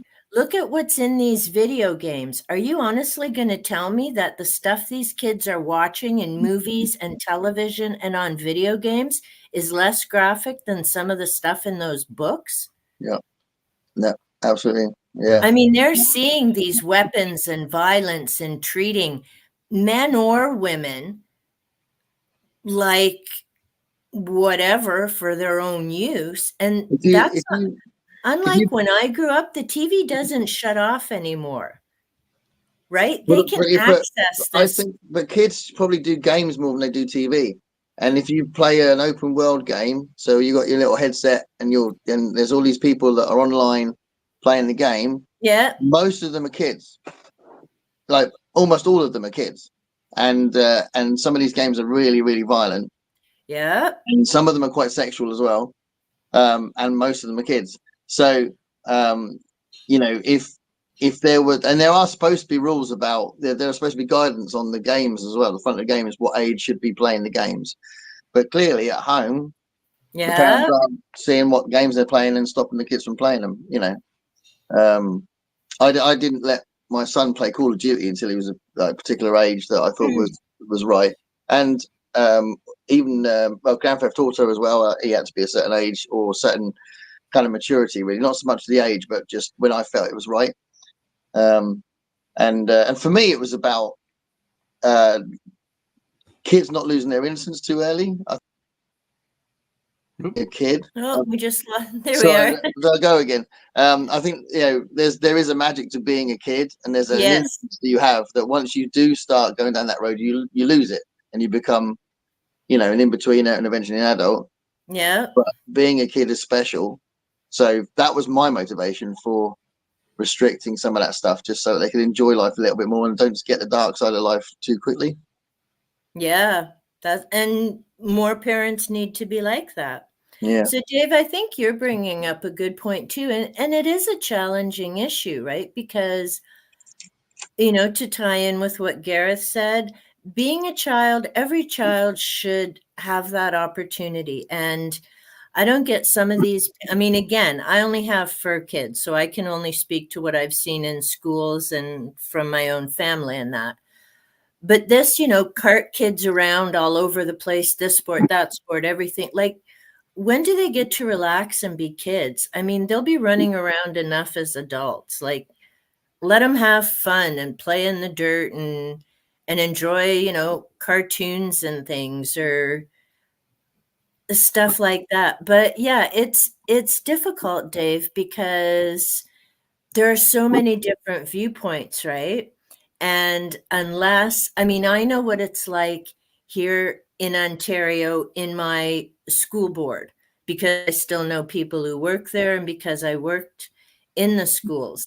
But that doesn't mean I know what it's like in the rest of Ontario or different things like that. But one example, and this is why I've had a hard time doing the summaries, because some of these things just make me so angry, and that's not what I want to put out in videos. But up here, Lord of the Flies was challenged by a student. And because I'm this kind of a little poop, my response, my question, if the student had come to me and said, I'm not reading this, I don't want to read about white boys written by a white author. My question would have been this: are you telling me that you cannot learn from someone who doesn't look like you or sound like you? And think about that very, very carefully, because if your answer is no, I cannot learn from someone who doesn't look or sound like me, then we need to find you another school, because here in Ontario, all your teachers look different, and so do the students you go to school with. So if that's your issue of reading this book, then we need to find you somewhere else to go to school, because it doesn't that book were white, black, red, or polka dot. The issue is they're stranded on an island. What happens when the adults are removed? Period. Get past the color and get past your own bias and read the story. Like, so that was, I didn't realize that was what a student was objecting to. Yeah. Here in Ottawa, that was the issue. I don't know about where it's been banned other places, and we don't have a nice list like ALA in the United States. Our Canadian list is a mess because whatever incompetent they hired claims that they set it up like the American Library Association, but it's a freaking nightmare to navigate. And basically, you have to go to every county or district to try and find out what's banned through what school. Yeah. But that was the issue in Ottawa for Lord of the Flies. And I'm just so tired of everybody thinking it should be all about me. What offends me?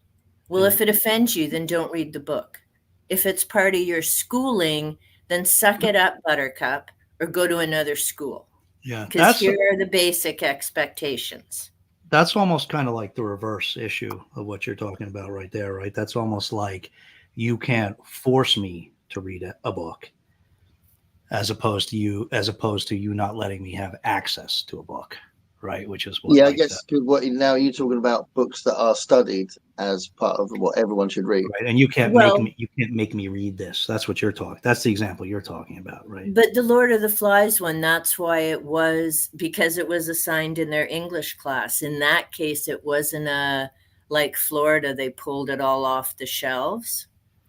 But again, and that's why it's such a bugaboo, right? Is if students can start deciding, I don't want to read this because, then where does that stop? And as a teacher, how do you plan for that? Like, do you come up with 20 different novel studies for 20 different kids? Yeah, clearly that's not going to work. But, and this is what I'm saying is, with these issues, whether it's banned, booked, and I mean, when I started looking at it for here in London, and the articles that I found were from the year before, because our Freedom to Read Week is in February. And so 1 month in February, the library had this Freedom to Read. Here's what we're doing. Here's the authors. We're great. The following month was they wouldn't let a speaker do a presentation at the library because she was talking about woke issues. So they refused to let her speak because they were afraid of violence, and what she was talking about went against their policies. I'm like, are you kidding me? But then as I looked into it, they didn't even have, the library doesn't have the book on their shelves. I had to buy it. She's British. I think it's Joanne Williams, and the title's How Woke Won. And I mean, it's an excellent read. It talks about the different issues and a lot of good stuff. But I don't know. Like I say, this issue, it doesn't make me angry to talk about it. But when they're trying to take away books like Go Ask Alice, I read that as a teenager. It made the biggest difference in my life to not use drugs. You know, even though it was a work of fiction, and having worked with addicts as part of my career, I know they don't all come and go in a year, but it was an instrumental book that here in BC, they took off the shelves in high schools. And even though students and parents protested, the board refused to put the book back on the shelf.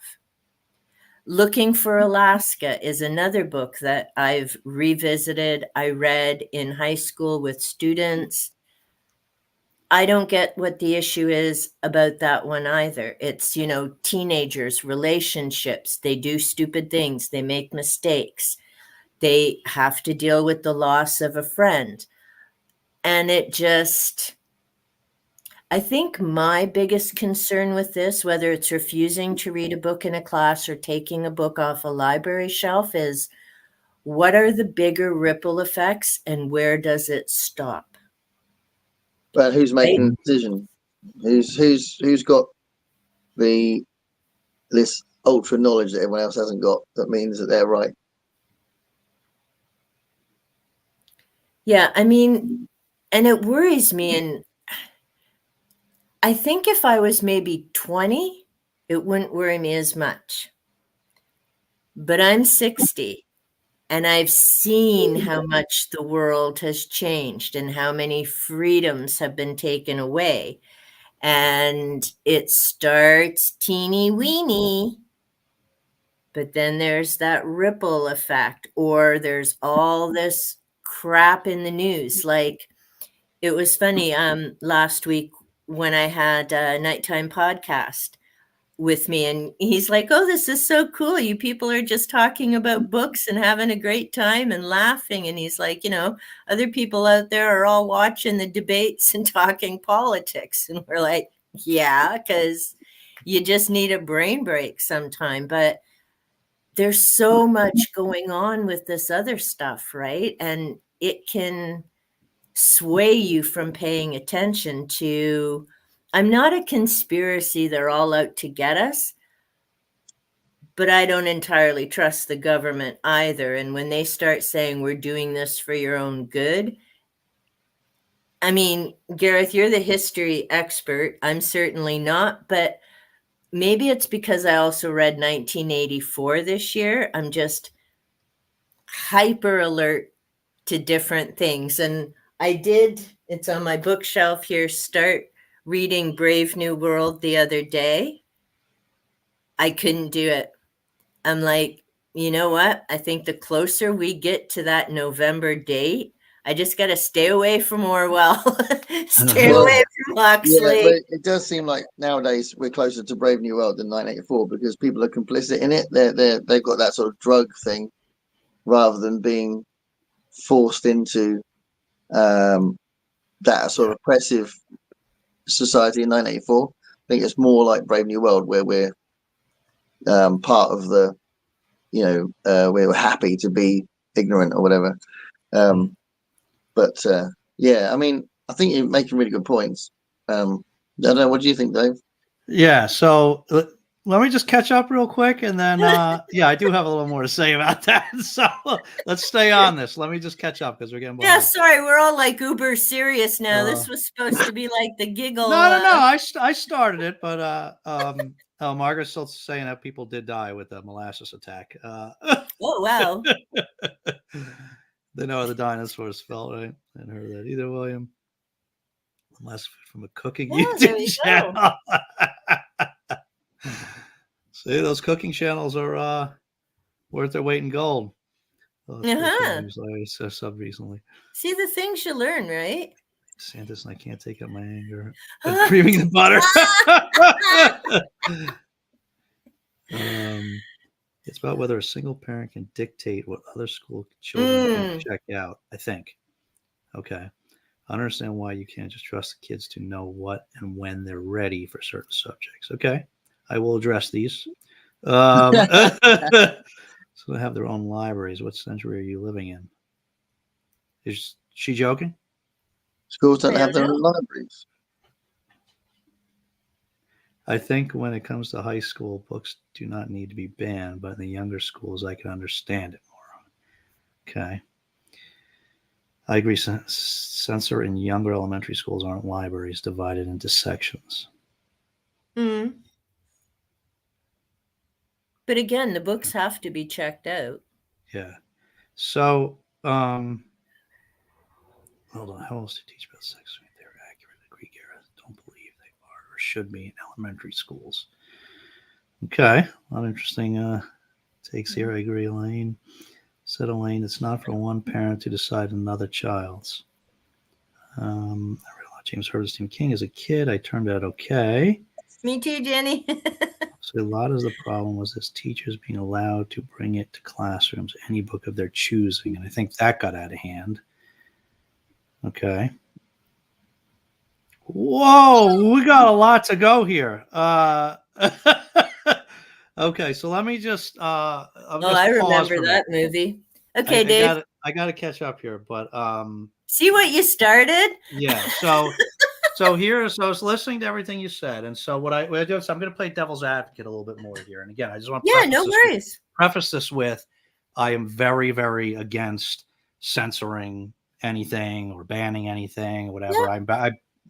You wouldn't maybe not think it from this discussion, but I'm very, very much on the liberal side when it comes to this sort of thing. You know, like you don't have to look at anything you don't want to. You don't have to watch anything you don't want to. You don't have to read anything you don't want to. If you don't like it, don't look at it, right? But, right, we have situations, as with children, right, where we have lots of guardrails that we implement in society that everybody would agree to some of these guardrails, right? So I think some of these arguments that have just been discussed, I think some of these things are red herrings in the situation that I'm talking about, because I agree with all this. Parents need to start parenting, right? Like, you know, adults need to start being more aware of what kids are doing, right? And so, you know, I think if we are talking about the town library, right, I don't think anything should be banned in a town library because that's accessible to everyone, right? And so there are a certain class of people, like all adults, that should be able to make their own choices about everything, including Penthouse magazines, in my view, right? So now it's because that's something that's accessible by everyone. That's incumbent now on the librarians checking it out to make sure it's appropriate person checking it out. It's incumbent on the parents. They can check. They can be aware of that. It's incumbent on the parents to check what's coming into the home and stuff, right? Like you have to rely on that stuff. You can't limit overall access, right? But the librarian wouldn't even let it go through the door if it was some 8-year-old trying to get something that's an adult book, whatever. If it was deemed inappropriate. I mean, if it was, I don't know. Okay.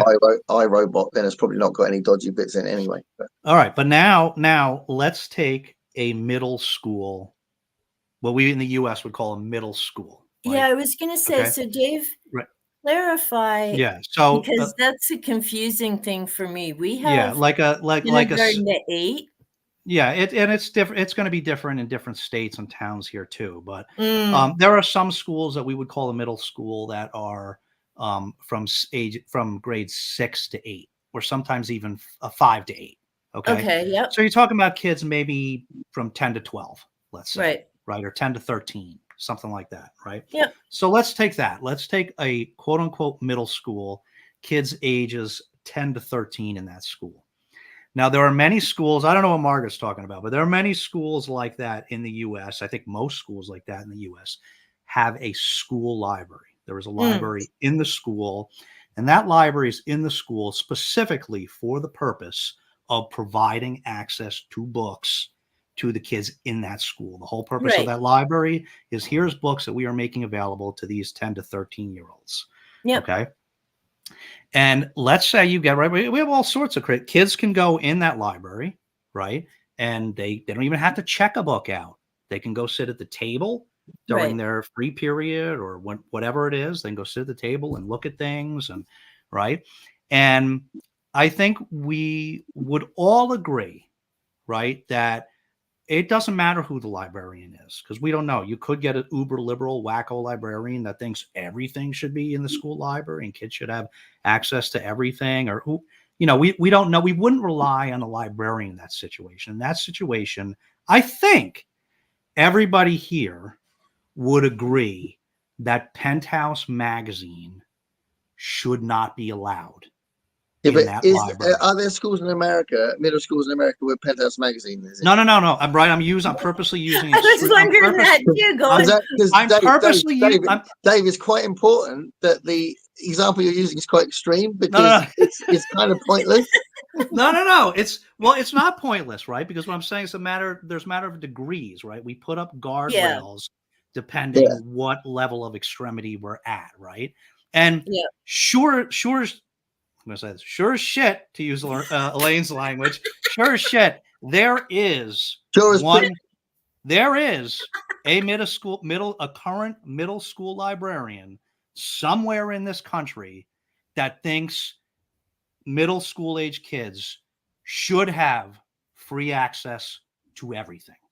That at that age, even they should have free access to everything. There should be no limits on anybody. There is absolutely a middle school librarian somewhere in this country that believes that, right? And so we would all agree, right, that it's okay to have a regulation, whether it's at the school board level, the town level, or whatever level, right, that the Penthouse magazines are not going to be allowed. But I think it's quite an important point that I think the stuff that liberal people are complaining about as far as censorship goes, and challenged books and books being taken out of libraries and schools, is beyond that age. I don't think anyone. That might be age appropriate stuff. That might be, and it may be these things that I'm hearing being read out are not actually in middle schools. But I'm pretty sure and maybe the people are being dishonest. I think one of the things that you're not saying, we're not saying, because you're using Penthouse as a reference a lot. One of the things that is driving right-wing people nuts is books designed for very young people with gay characters in it, or trans characters in it. Yeah, I think that's a thing that has become a bit of a thing in America. Yeah. But again, that's about alternative lifestyles and all that sort of stuff. That is not sexual content, but it's frightening the right-wing people, thinking that kids should not be exposed to that. Yeah, no, I hear you. And there's a lot of things like that are more like, they're more matters of prejudice, right, rather than appropriateness. And in their view, they would probably say it's too early to be exposed to those things, and that's a debate. Yeah, I don't agree, but that's a debate. Yeah, no, and I'm totally on board with you. But so I don't think there is a debate about Penthouse. Some of these that I'm hearing about, right? The passages I'm hearing, it's not just an LBTQ. LBG. I'm going to say it wrong now, right? LBGTQ. Oh, and it'll change in a few weeks. So it's not just like it's not just like, let's say, a trans book, right? It's a trans book with sexually explicit content in it, right? I can tell you from personal experience, one of my daughters, when she was much younger, way too young, a few of them went to the bookstore, and she came home with a book that she got out of the young adult section, labeled young adult. And I opened it up, and immediately, right in the way, I took the book away from her, because she was too young, and away, right at the beginning, really, I mean, right in there, really explicit, like really hardcore explicit right there. And the book Even I don't read those books. And the book was labeled young adult, right? So those are that you're going to find those things. And just like she found it at the bookstore in the young adult section, you're going to find those in school libraries, things like that. You know, so But I think you have you? to, I mean, from again, I guess I don't know for sure because I haven't walked into a school library and pulled one off the shelf. But from what some of these people I'm seeing are presenting, Yeah, if they're being honest, that is the case, you know. So, but I don't know. That's the thing. It seems to me, maybe I'm blowing things out of proportion, but it seems to me that even that sort of situation that I'm describing right now, with a very like sexually explicit thing in a library, the young adult marketing, the young adult field, whatever the right words would be, are designed for like 16 to 19-year-olds, maybe 15 to 19-year-olds, if you like. Yeah, that makes sense. And which is the age when like you start thinking about sex and relationships and all that sort of stuff, which is why it's there and why they love it, because they are thinking about that all the time. Yeah, that's true. So I'm gonna have to pay closer attention to the next few of these that I see, and see. I'll start writing them down, I guess, because I feel like it's gotten to a level where that situation I'm describing is coming up, and we can't even complain about that. You know? Well, I get the impression that the people that are freaked out about this and want this stuff banned, and the people that don't want 17-year-olds reading sexually explicit stuff, and not 12-year-olds. Yeah, I think they don't like the idea of 17-year-olds reading it, and I think that's crazy. Yeah, and it's written for that age group because that is age appropriate. That is what 17-year-olds are thinking about. And I think that's the important point as well. And Dave, I would agree with you that if it's, you know, sexually explicit, like graphic word for word in a middle school, then probably not. I mean, again, without going to the penthouse example. Is it happening? Is it happening? You got penthouse in little kids' schools? No. Not I'm penthouse. Going not back penthouse, but example, there's like explicit. I mean, there's certainly some like explicit graphic novels. What, in little kids' schools? Well, I mean, it depends. What not in preschool, but I mean, from what I understand, I haven't gone in and pulled it off the shelf myself. I haven't seen it to believe it. I'm sure it's high schools they're complaining about when they're older kids. All right, I'm going to start paying. And see, that's it. Is whether it's a middle school or a high school. Like here, we don't have very many what you would call middle schools. We have like a 6, 7, 8, but most of our schools are K to 8 and then 9 to 12. Oh, okay. So, you know, that's a bit different. But I mean, I agree for the younger, and I mean younger primary grade 4 and down. Yeah, you need to be careful and you need to watch what discussions you have. But I mean, part of it, again, I go to what else are they watching on TV and the movies and things like. Yeah. I don't think they should be reading necessarily graphic content like that for sure. And even some of the older ones, maybe not, but it just feels like a classic moral panic, doesn't it? It's like they're just exaggerating because it's a moral panic. It's a you know, like when they all freaked out in the 50s about rock and roll, you know. Yeah. It's like that. Yeah, there may be a lot of that going on. You know. All right, so we're getting way behind me. Oh, yeah, go ahead. Oh, go ahead. No, go ahead. I was just going to try to catch up. Go ahead. Yeah, mine fart. So go ahead, catch up. Okay. All right. All right. Let's see. What's that, Elaine? You've been farting. Yeah. Pooping. I'm a woman. We poop. Crack on, mate. Wow, Just go for Man it. fart. Don't worry about you. We're happy to have farts in the chat. It's all good. Yeah. We were getting way too serious, so it's definitely count on Yeah, you Brian, need to do some on farting. Garrett. Yeah, but too I serious. didn't. We gotta bring it down in the gutter real here. quick. Okay, so Mind fart. That's a really popular game, isn't it? That they like mind fart. Let me talk about. And to Alfred think Hitchcock. I'm only Going drinking to water. birds. Yeah. Yeah, I'm only drinking water too. I'm No, going you're to say not. again, I ran out of tea. So it's a very sad state of affairs. The Birds. We watched that with our See? parents when we were kids. It was pretty Birds? grisly. Oh, the that time. Birds. The Birds. That was an awesome movie. It's a great film, but it's really hectic. Oh yeah. So it's so many years ago. I don't even really remember much of it. Next month for my Spooky Shorts event, which everyone has to get involved in, I'm going to be reading the original story of the Birds. I've never read it. Oh, okay. Yeah, definitely Du Maurier. Cool. Yeah. Birds, very tense. Very true. Lane. Video games, movies are far worse. There's more visual. Yeah. Parents got to And again, it comes down to the parents. Yeah. I love the film as a kid, and then used to eyeball Birds. flocks that I saw. Well, Jay, I still make jokes about it when I see a bunch of blackbirds. Well, who is it? Spotting Tippi change, yes, Hedren you that ate. got attacked? Is that the actress?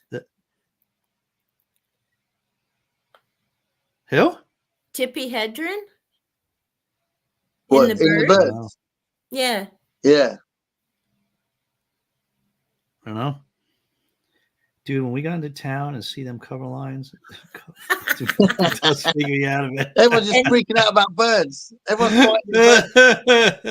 Well, we missed the whole birds conversation. Janie lives way out in the country, so yeah. Send messages. Here's a Tuesday lady who makes with the evil stuff in the Birds.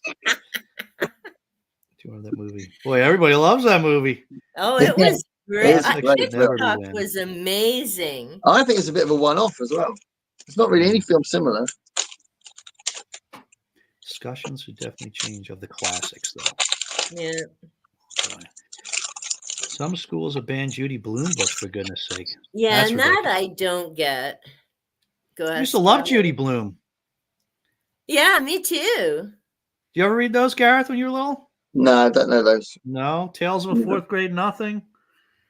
I did used to read something that you guys definitely, I think they were American stories. I used to read the Hardy Boys when I was a kid.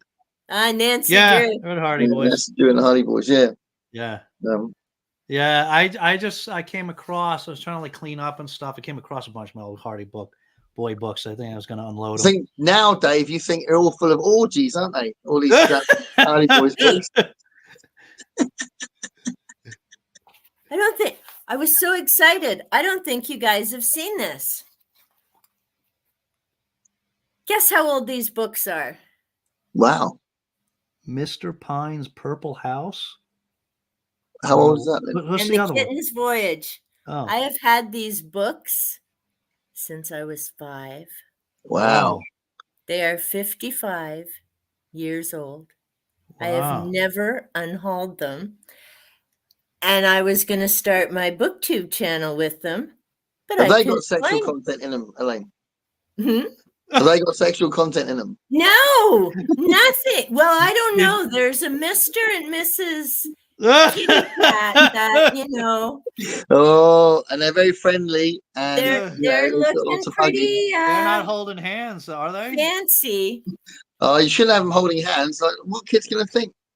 But I was so excited to find these. My husband found them. I've taken my house apart 3 times thinking I unhauled them. This, and I'm just thinking of you with your Hardy Boys, Dave, to replace this little elf book. See how big that is? Yeah. $40. If I wanted to buy the Kitten's Voyage again, this little sucker would cost me $40. Wow. Wow. Don't unhaul your Hardy Boys till you look up the price. Yeah, my heart. Dave, nowadays it's called the Hard Boys. That's what it's called now. You and your, oh, I'm not going to say it. Okay, let's catch up on the comments before Gareth gets caught up on his nut language again. I read Go Ask Alice too, Elaine. It made an impression. Yeah, it absolutely did. It's an amazing book. Oh, is that the one I'm thinking? No, I'm thinking the of an 15-year-old. Go Ask Alice is the 15-year-old loving, supportive family, gets into drugs, gets into way worse drugs, moves out, keeps a journal, gets off drugs, commits to staying off drugs, runs out of journal space. 3 weeks, and I'm not giving it away because it tells you at the end of the books. So it's not the one with the white rabbit in it. And wait. Did you just say you're not giving it away because it tells you at the end of the book? That's spoiling, Elaine. No, it tells telling you us what's at the end of the book. Not at the end of the book. The back cover. The back cover. I'm not going to spoil it. I'm just going to tell you the ending and everything that happens. You did say Forget low. it. Google it. I'm not going to spoil it. Google it. I'm going to fill up my water glass. No, I still have water. I can't stomp off. But it's an amazing book, and it demonstrates that even with supporting family, Dave's going to sleep there or something. I saw his eyes closing. It addresses the issue of drugs and what can potentially happen. I'll leave it at that. All right. Brian says not a censorship thing, but did anyone else steal books from the adult stacks? The Epic Tropics, my friends wouldn't let you have an adult library. No. Well, kids will find a way of getting stuff if they want it as well. I can't say that I have, Brian. That's true. See, they're thinking outside the box.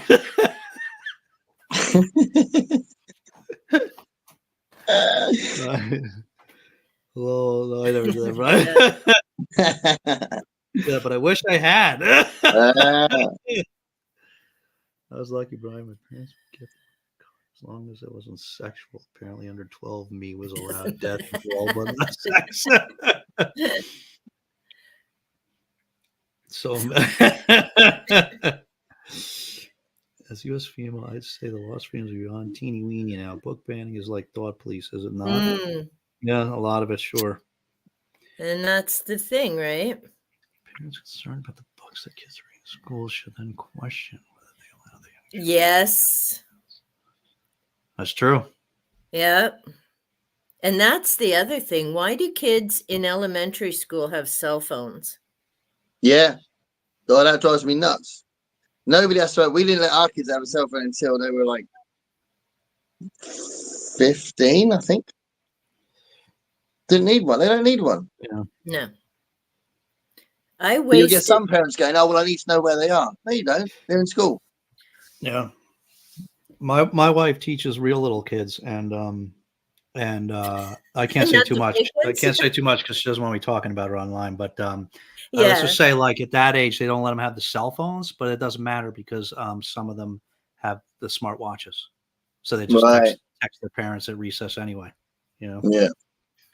And see, and this is why I really dislike social media. The amount of time that I had to deal with kids having a meltdown because of some stupid post on Facebook and the drama that started the night before they even walked into the building. And I'm like, I'm here to work with you on academics. I could care less about Zuckerberg and the latest BS. And the number of times I had to do that is just insane. And the one that really ticked me off would be the parents calling their kids in a classroom. I'm like, are you kidding me? Yeah. I went to high school 5 years, and guess what? Never once would my father have thought to call the school and have me pulled out of a class. No, absolutely. Let alone call me in a class. Yeah, Like, absolutely. No, I get that. I get students who go, "Oh, can I get this as my mum?" I'm like, really? Exactly. Yeah. That's crazy. Ridiculous. Yeah, they're both Scottish through and through, like me, Margaret. About the library books. Oh. My schools never had libraries. Teachers did in their classrooms, Really? I guess. Really? Huh. Yeah, see, whether I went to school or worked in schools, all of them had their own libraries, not Yeah, the in schools around here classrooms. all have libraries. Yeah. Yeah. And my schools, when I went to school, had libraries. That must be a I don't want to give away where Margaret lives, but No, well, and there's an answer farther down, and we'll get to that because I went to a Catholic school as well. My religious high school, we regularly passed around paper bags with certain Godfather, pages actually. marked. That's funny. Yeah. And Cookies see, go in the fridge for 2 hours. ooh, now we're all jealous of Margaret cookies. I know. We're gonna need pictures. Margaret's actually cooking while she's typing and filming. With her head GoPro. Yeah. We'll see a video tomorrow. Can't wait.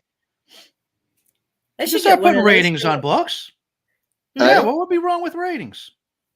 Just like movies. Well, they kind of do.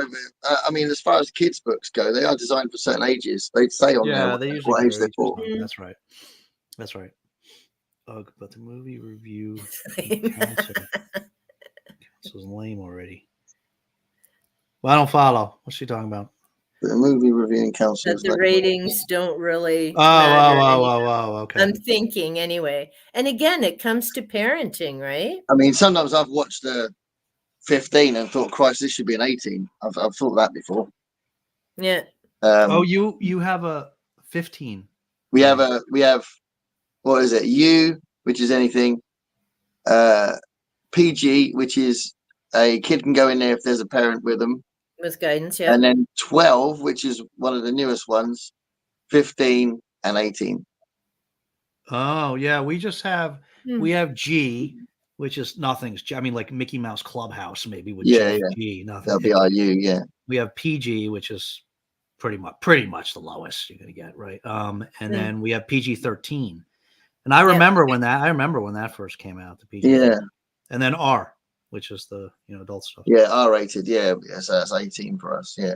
But we have a 15 because the first 15 film, I think, was Gremlins. I think that was the first 15 film. Yeah, I still remember the first PG-13 movie that I went to see because it was very exciting. I don't think I was 13 yet, actually. I think it was called The Woman in Red or something. In those days, didn't they? What? They used to be less strict in those days. Yeah, or if you were going with a parent, or somebody that was, or anybody, I think anybody that was of age, I think it was okay. I don't really remember actually. I mean, I don't think you do it now, but in when I was a kid, people used to just go watch a film, and rather than leave, they just go into another screen and watch another film. Yeah. They go to another screen and go. I don't think you can do that nowadays, but that was a thing as well. God, life was so much looser in those days. It was. Let's see here. I agree. Yeah.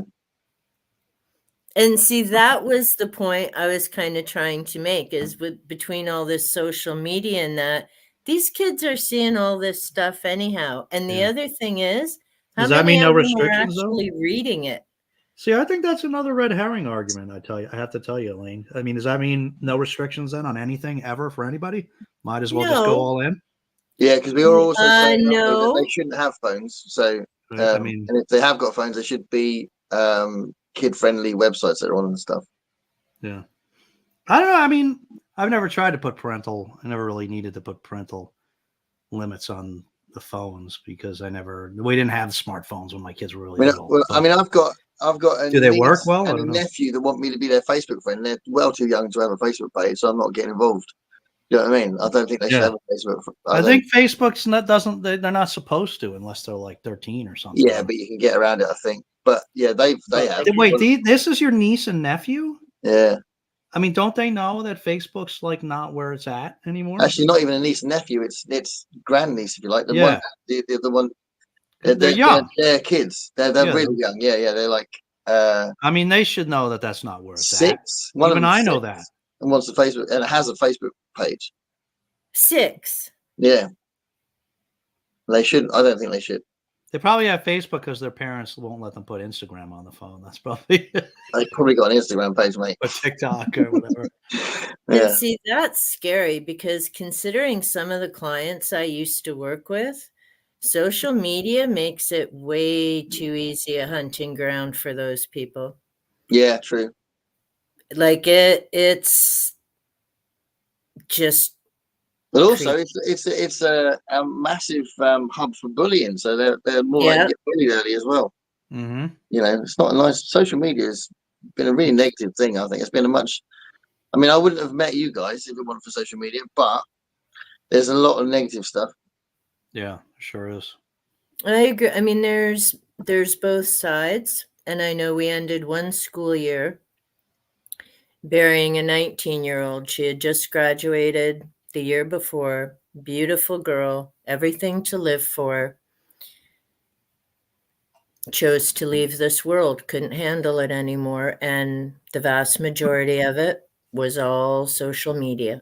Yeah. Was it like targeted bullying? Yeah. Yeah. Yep. She'd had a rough go all through high school. And yeah, I hate Facebook. I mean, there's a lot of great things about it. But again, it kind of comes with the book issue we're talking about, right? Kids should be on it. That's the point. Kids shouldn't be on it. Yeah. They don't need to be on it, for Christ's sake. So, Dave, I would say, no, I wouldn't take everything away and just chaos, pandemonium, have at it.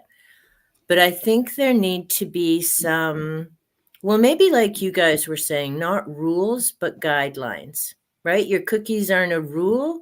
They're a guideline. Well, they're a rule now, Elaine. You weren't listening, apparently. They're a rule now. But I give up. That's if you said that's we're Big Brother. We're Big Brother over here. You know what I mean? that way. I'm never gonna get. My brain just cannot process which way to point.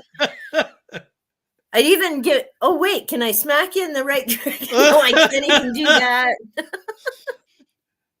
Oh, Brian went to public school. A fair amount of that went on. It seems like the past books were more of the full-on smut variety. Olive would have loved that. Either I was like, they didn't do this, or yeah, she would, right? I don't know if they passed. I don't know if they passed those around at the dog park or not. Olive's the worst of all 4 of us. Huh? Olive is the worst of all 4 of us. Yeah. You just had your weird audio thing just started again. So you're just barking there, Dave. Is Are it you fixed? falling asleep, Gary? It's not chipmunky this time though. It's like it's just echoey. I just tried to fix it. Why? Sometimes it's chipmunky and echoey. It's so weird. That was hilarious. A British chipmunk. I love it. That would be a squirrel. So Margaret takes issue with my hypothetical. It's just she's never met a middle school librarian like that. But I don't know that many. Which is look, Margaret doesn't have school libraries where she is though, so of course you got in your head. You got like some dodgy hippie that working in a school 4-year-old to read Penthouse. I can't even take him seriously when he talks in that voice. It's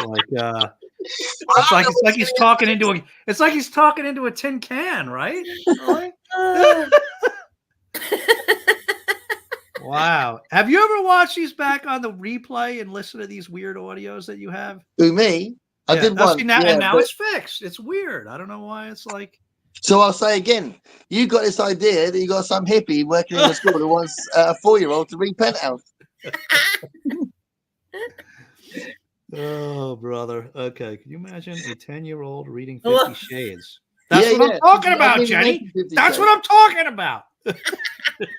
I just gave that book away to a friend. I didn't read it. You know, I never did you read those, Gareth? No, I don't know. I know what the content is, but I've never read them. I never finished it. I mean, I download on my phone. I don't read much on my phone, and I made it like because my wife read them, you know, of course. So I read like half of the first book, and I never even finished it. I didn't even get past the first page. I thought, oh, it's on the book ban list, and so if it's there, I'm gonna read it.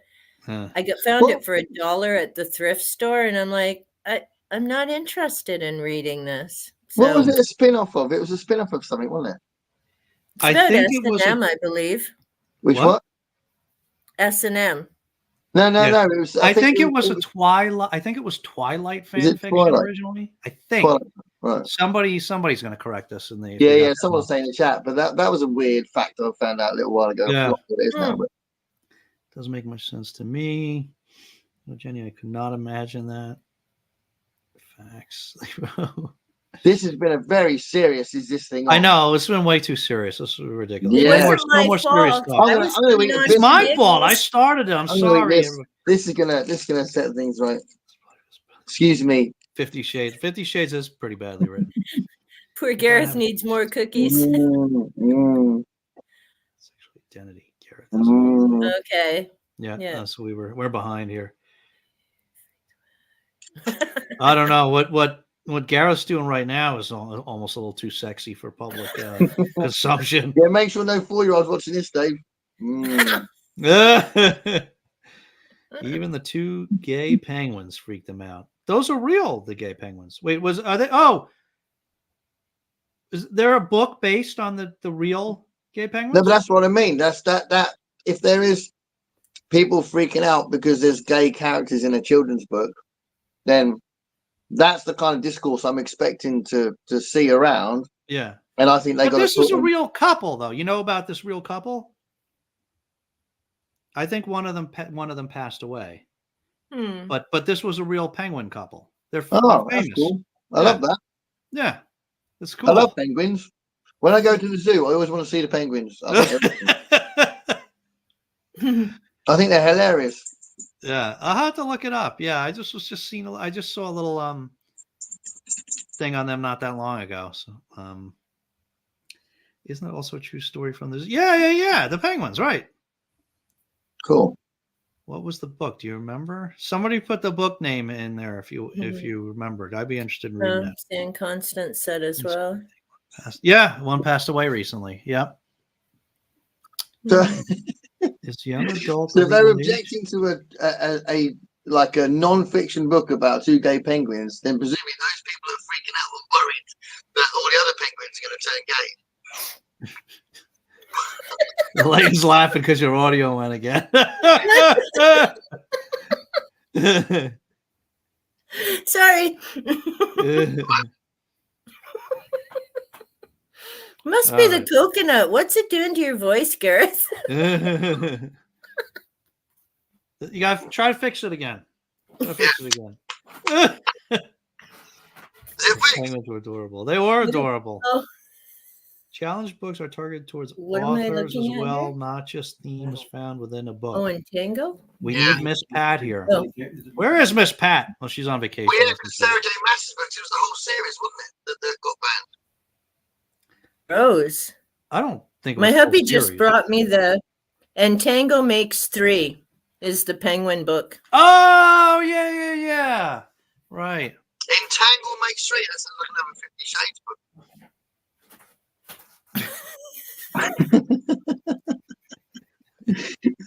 50 Shades of Penguin.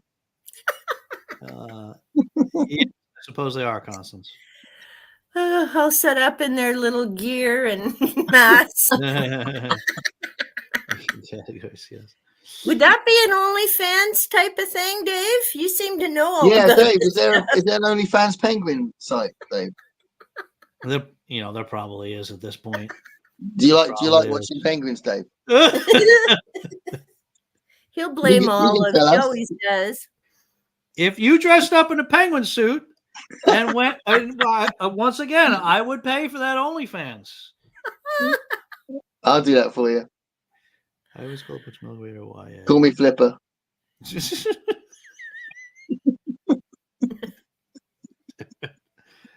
We ladies do not fart. See? I love that idea. That's out of context. She just So what age is new adult genre then? I thought that was older than young adult. Isn't that? New adult.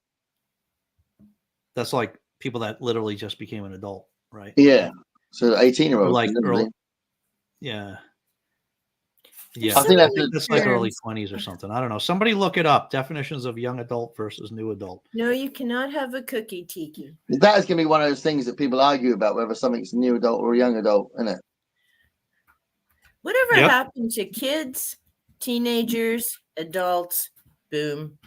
That's not the world we're living in. Yeah. I know. Well, I don't like the boom bit. That's a bit negative about the future.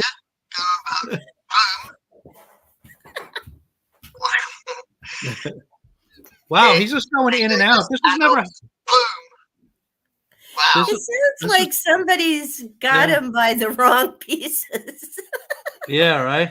It's never happened before where he goes in and out like this. It's usually just it happens once and then it gets corrected. And this is like you're like going back and forth like constantly now. So Diane's reading. Lane's getting a big kick out of your voice changes. I am. I'll do a special video for it. OnlyFans, so you got to pay for it, Elaine. You got to do a video like that on one of your reviews. Oh, so ACOTAR, Diana's saying, is labeled new adult. Okay. Now, is that Sarah J. Maas? Yeah. I've never read any of hers, but I know people have been talking about it. Yeah. Yeah. My daughter's Is my voice fixed? No. Right, I'll shut up. My daughter's read them all. But she said the ACOTAR ones. Her previous series is like, I forget what it was called. It was like Throwing a Glass, and there was like 6 or 7. Yeah, or something like that. That wasn't that bad. But the ACOTAR series, that came next. And that, she said, is pretty spicy. I was going to read it. She gave it to me. I had her pull it because MJ was trying to get people to read it in September. So I was going to read it, but I couldn't squeeze it in. But it's too much going on. But. We'll squeeze it out. New adult is a transition between Y and adult, so 18 to 22-ish. That sounds about right. Dear God, it's me, Margaret. Classic. Oh, I haven't read that one, but I've heard about it. Wait, is that a Bloom book? Is that what she's saying? I think sure. I think she's just talking to God. Yeah, that's Judy Bloom. That's Judy Bloom book because we were talking Judy Bloom. Oh, okay. Yeah. Yeah. We're just a little bit far behind there. What's that mean? That's for you, Elaine. Yeah, it is. Oh, wait. Was she on Bob Newhart? Okay, help me out, Constance. Can I explain that, sure. Constance? Oh, Captain Underpants. I hated those books. Really? How come? Just, I don't know. I had a student in grade 2 who was reading them, and I mean, it got him reading in that. I don't know, put on a pair of pants kind of thing. Aw, Poochie. Aw. Is that Ralph? It's Ralph. Aw. Hey, Ralph. Say hello, Olive. It's Ralph. Look. It's Ralph. Oh, look at little Olive. Oh, he's looking handsome tonight, huh? That's looking handsome. I'm in a penguin suit later. Oh, Olive. Ralph's going to be wearing a penguin suit later. Oh, boy. Oh, right. So cute. That someone has tried. To ban Captain Underpants, probably. Would I have a problem with 17-year-olds reading The Miller's Tale? No. Would lead a classroom discussion of that work. Anyone at that age? Also no. Hey, that fart talk was perfect time. Yes, I'm sure somebody would have been Captain Underpants. Maybe Angelia did it. The last line is... See, I wouldn't necessarily ban underpants. It was just, I don't know. Who's talking about banning underpants? I don't know. My jeans would really hurt if I'm not got something in between. Yeah, that's all Gareth is wearing right now is underpants.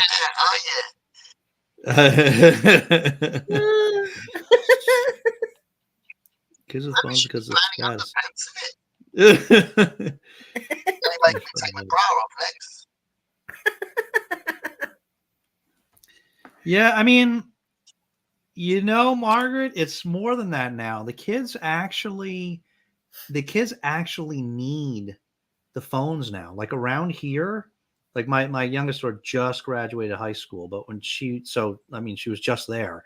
And the kids like, I don't know what happens in other parts of the country where not all the kids can afford a smartphone. Like in this area, the kids all needed the smartphone in school. The teachers would direct them to do certain things on the phones, like go take whatever, whether it was a Quizlet or they direct them to certain resources and stuff in school. They needed to actually have them. Yeah, it's a drive to get them more technologically literate, which is ridiculous because they can do that themselves anyway. Dear Lord, smartwatches at the age when I left a watch in a tourist bathroom. I have to tell you though, I mean, I am not smarter, but I am a way more educated person. And I mean, you get more educated as you get older anyway, but my level of education, I significantly escalated in the post-smartphone world. You know what I mean? Because I mean, I'm very I think you guys this way too. I'm a very naturally inquisitive, curious person. And so whenever anything comes up, I'll look it up on the phone and I'll read the Wikipedia page on it and learn about that historical event or whatever it is. And could never do any of that before. You know what I mean? Like I've acquired so much. I also use it for crap, for Instagram reels that make me laugh too. But I use that phone constantly. I mean, to just learn stuff. Yeah, but there was an equivalent before. I mean, everyone had encyclopedias, didn't they? And everyone could go to the library and look stuff up. I'm having trouble hearing you now. You crapped out again. Oh, don't worry about it. No. Say again. I was just saying there were encyclopedias before, Yeah. We could look things up. Encyclopedias. Yeah. I mean, but I mean, now you can do it. I mean, I do it every day now. I learn something new every day with my phone. You know what I mean? I wasn't doing that. When I had to go to grandma's house to look something up in the encyclopedia, I didn't learn very much. Yeah, but isn't it ironic? Isn't it ironic that we can learn quicker, but nobody believes anything anymore? Well, that's a whole nother problem. That's why I'm quite cynical about the information age, because it's actually turned everyone into an expert, and nobody believes anyone anymore. There's no such thing as a fact anymore. Yeah, that's a good point. Yeah. I mean, it depends what your sources are, right? No, exactly. But everyone thinks their source is the right one. Yeah.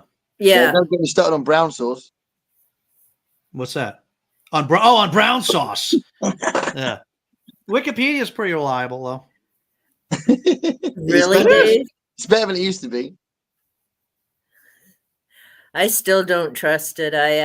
Now Margaret's comment was back to Catholic school and no libraries, because I remembered catching that. And I went to a Catholic public school, but we had a school library here in Ontario.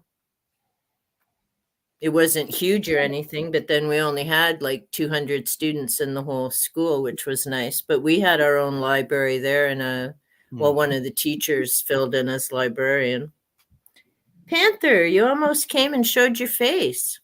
So no school nurse. Yeah, That's we not didn't good. have school nurses. Also no counselor. Sounds like your school was skimping, Margaret.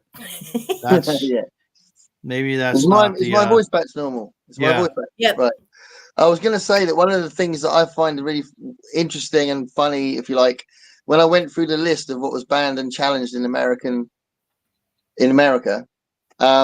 it was all books that are all like the recommended books over here that have special tables for that the bookshops are trying to get you to buy, and the ones that have been studied in the courses over here, they're all the ones that are being banned in America.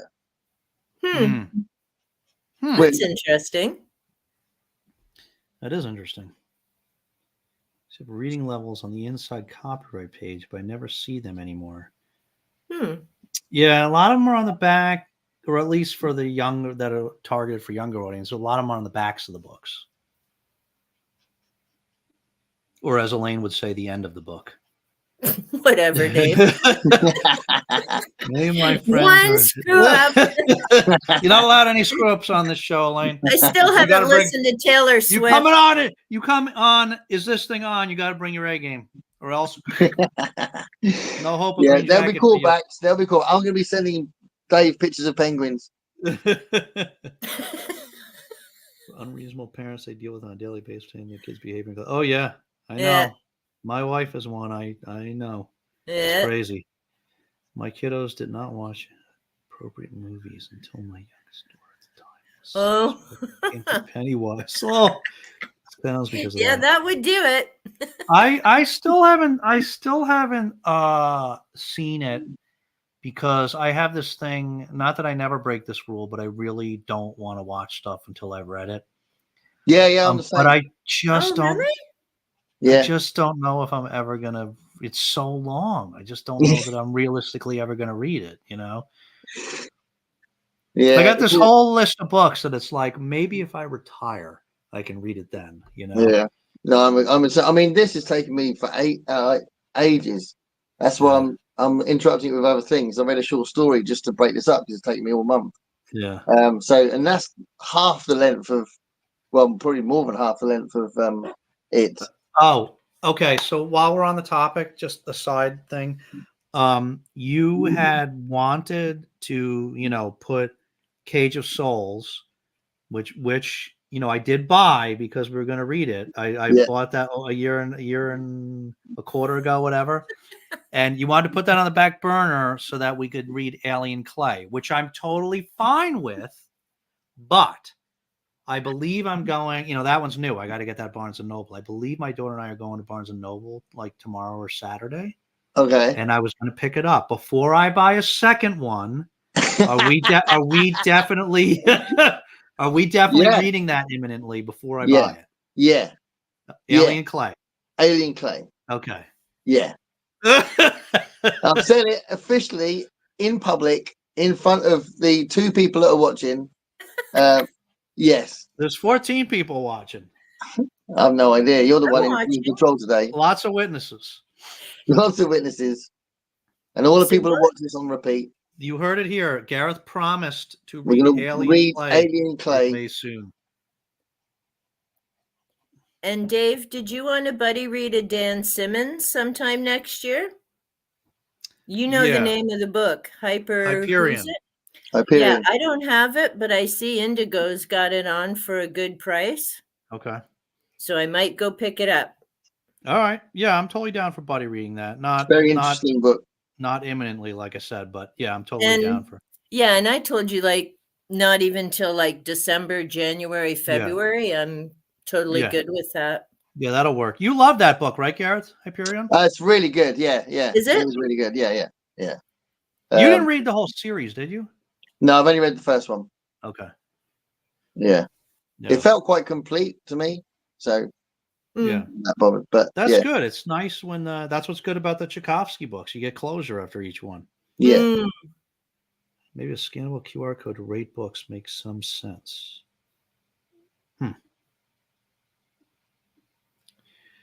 Kids get around it. They are curious about the world. If they don't find the inappropriate material on their own, their friends will tell them. That's true. Yeah. Hey there, bookish friends. Hey, Nicole. Hey, Nicole.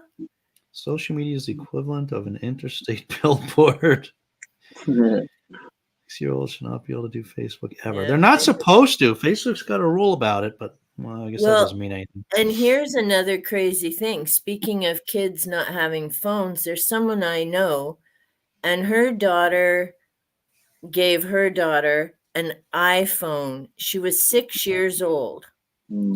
Put it down in Toys R Us when they were shopping, as a 6-year-old would. Lost the phone. Mother wasn't all that worried about it because it was another family relative that had bought the phones for the kids. I'm like, and what did you just teach your daughter? Yeah.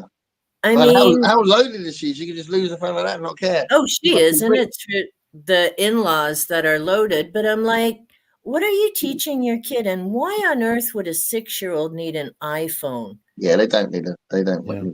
I mean, we got my girls when they started middle school. We got them each phones, but we got them. It was as a safety issue, like a brick phone. So we got we got them flip phones. Yeah, so it wasn't like smartphones. What? It was just so you could contact them, so it wasn't an internet phone. Right. It was just really for safety. There have been reports about middle schoolers using app to transpose a face of a classmate into a porn star and sex acts distributed to their friends, leading to suicide in some victims. Oh my God. All right, we're going to keep going here. Want to keep things light. That's awful. Yeah, that was me being roboty, I think. Yeah. Oh, yeah. Feedback is so retro. You're being retro, Gareth.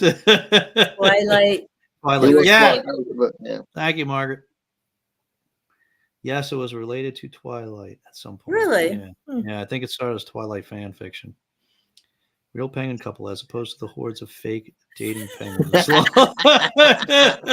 No, but they bond. They form strong bonds. This was two male penguins that formed a very, very strong Margaret's bond. been on fire tonight. It's awesome. Come on, Margaret. You know what we're saying. Not the penguin book, the book your daughter brought home, Dave. Think that's the explicit book? Which, yeah, but what is, what comment is she? I don't know what she's referring to there. Sorry. And Tango Makes 3 is a picture book about the penguins. Yep. We're not that far behind, are we? No, oh, yeah, you are. Bow ties and bows for the penguins. New adult is older than YA. Oh my gosh, look at Lowell Lane. Let's see where Neil torments her neighbor and revenge by tweaking the rabbit antenna during the football. What was that from? That's not the birds. Oh no, hold on. It's talking about Amelie. Tweaking the rabbi. Oh, the movie Amelie. Yeah. Okay. I love that film. Love that film so much. Yeah. That's the only film, I might have said this before, but it's the only film where I watched it and then immediately watched it again. Okay. I got to go watch it. I haven't seen it. I saw it and was interested in it and then forgot. It'll make you smile for 2 hours. Okay. It's such a wonderful film. Janie loves Sarah J. Maas. Yeah. Oh, Thorn of Glass. We're learning a lot about Janie tonight. See, now Avatar can't be too bad because I know there's parts Janie's not crazy about reading if they're too explicit. So Akatar can't be too bad. Yeah, I don't think it's like crazy over the top. It's just super popular. That's why it's, they're among the top banned stuff right these days. But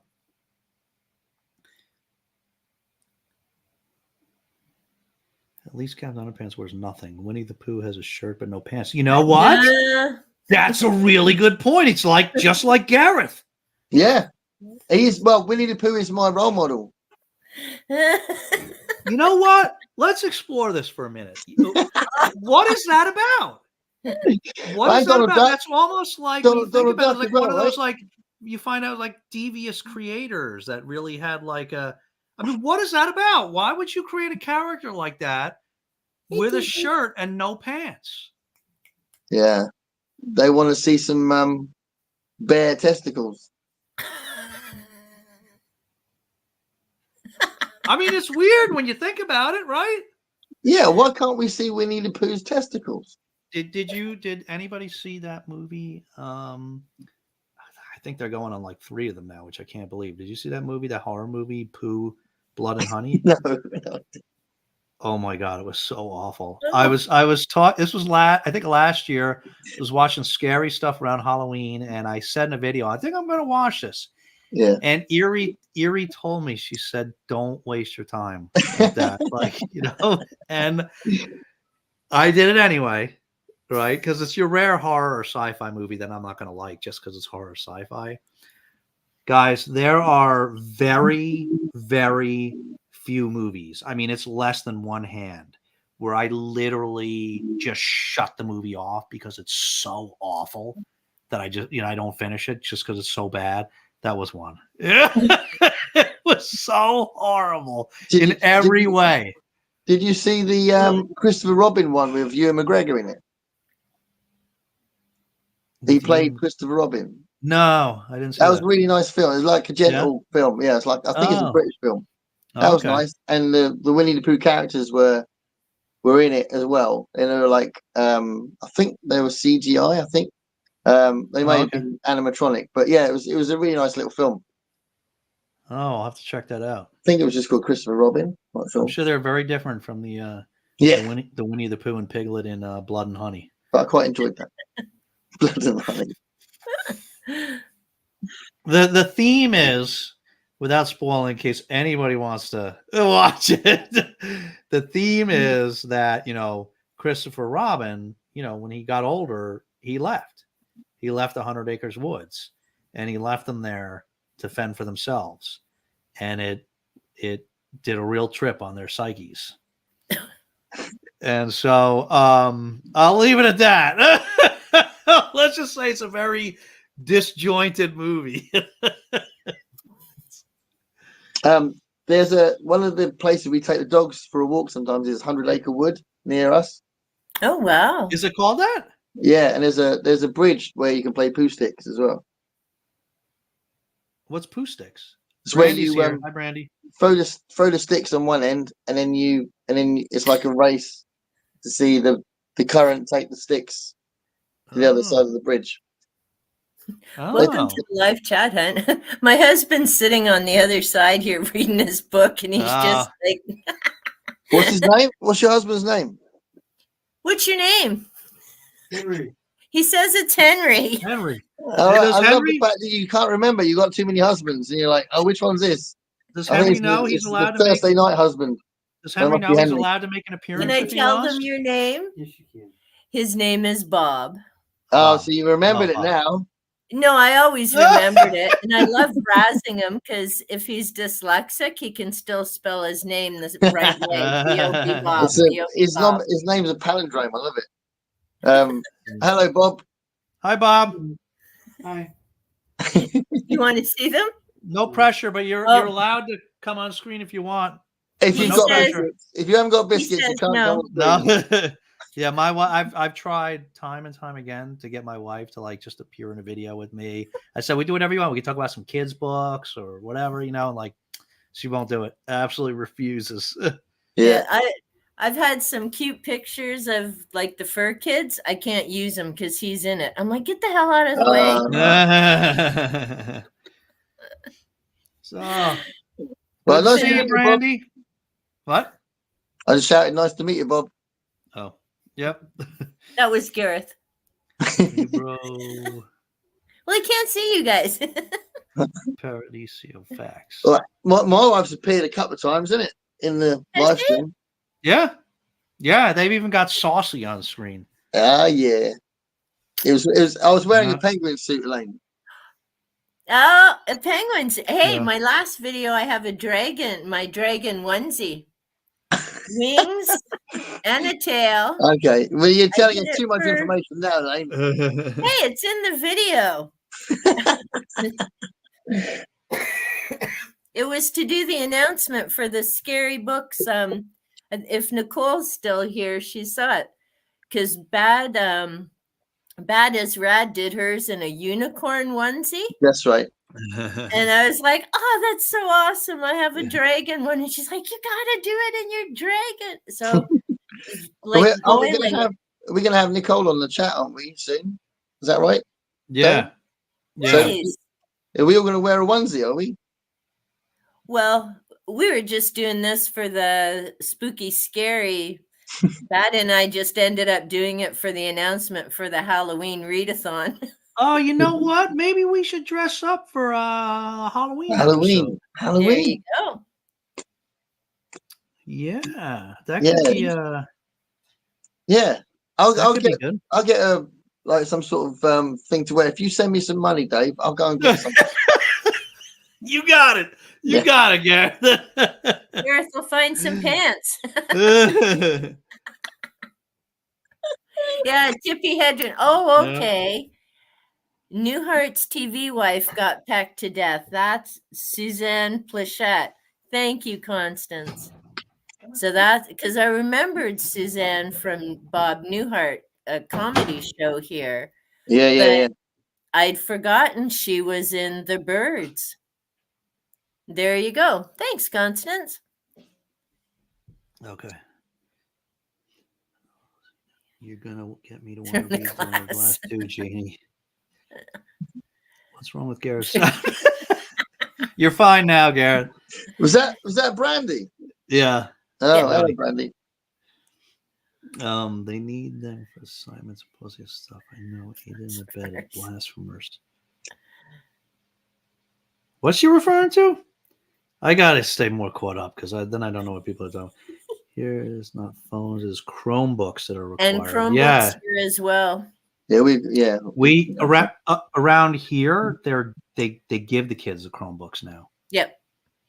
In the school, they give them at they were giving them at a couple different stages. I think they give them at maybe 8th grade and then sophomores in high school. But they can ban lots of websites where they can make sure they only go on certain things with the Chrome. I think they're pretty limited. Brandy in the house. Encyclopedias. Jenny in the house. David's trustworthiness of the source. Sometimes Margaret's jokes are too sophisticated for me. You know what I mean? Like Margaret's kind of another she's like a one plane above me in intelligence. And sometimes her wit is just too sophisticated. Oh, you're such a flirt, Dave.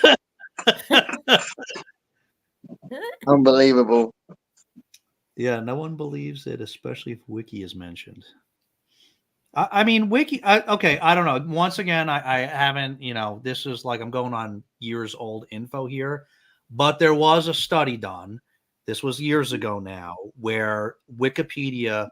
They did a test, and the Wikipedia entries at that time they said were as accurate as Encyclopedia Britannica. They found about the same amount of mistakes in each. Was that a bit of research that Wikipedia did? No, it was not.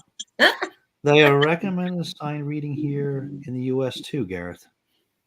I don't remember what everybody's talking about the same thing, but I don't remember what it is. The banned books. I said the banned books are recommended. Oh, okay. Got it. At that point, I think I need to read it twice. I've read it once. I read behind the comments. We demand to be heard immediately. Am I that far? Oh, yeah. Okay, let me catch it. I gotta go quick. We're only 50 minutes behind. Brandy's getting all up 30 minutes behind a minute ago. That's right, Margaret. Thank you. We're catching up. Well, that's just still good enough. Gareth gets mad if I cut him off. He's like, "We're trying to talk here." Yeah, I'm trying to It's all about you lot. Ben Simmons, he should read Carrying Comfort. My family and I are going to read that together. Oh, is that a long one? Carrying Comfort. I think it's quite a big one. Yeah. Brandy, it's quite fun watching them read comments about discussions. All over again. That's half the fun, right, Jenny? You talk about everything twice. You read the comment and go, "What's that about?" Like the Stooges. Stooges. Oh, there's 3 of us.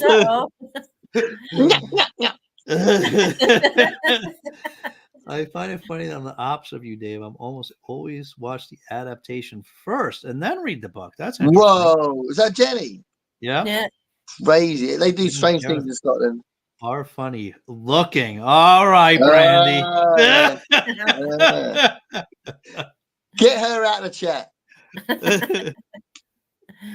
Do you remember which book your daughter brought home for the third Oh, show in the chat? see, and I was right. So what Wow. was the book with the graphic details you took from your kid? I think it's still up on the top shelf probably. So hold on. Is it one of those Nancy Drew ones?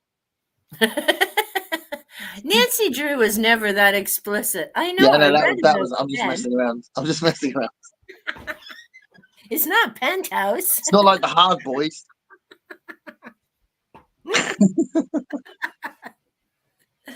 Meanwhile, poor little Olive's like, "Hey, what am I doing here?" No, Olive's worse than all of us.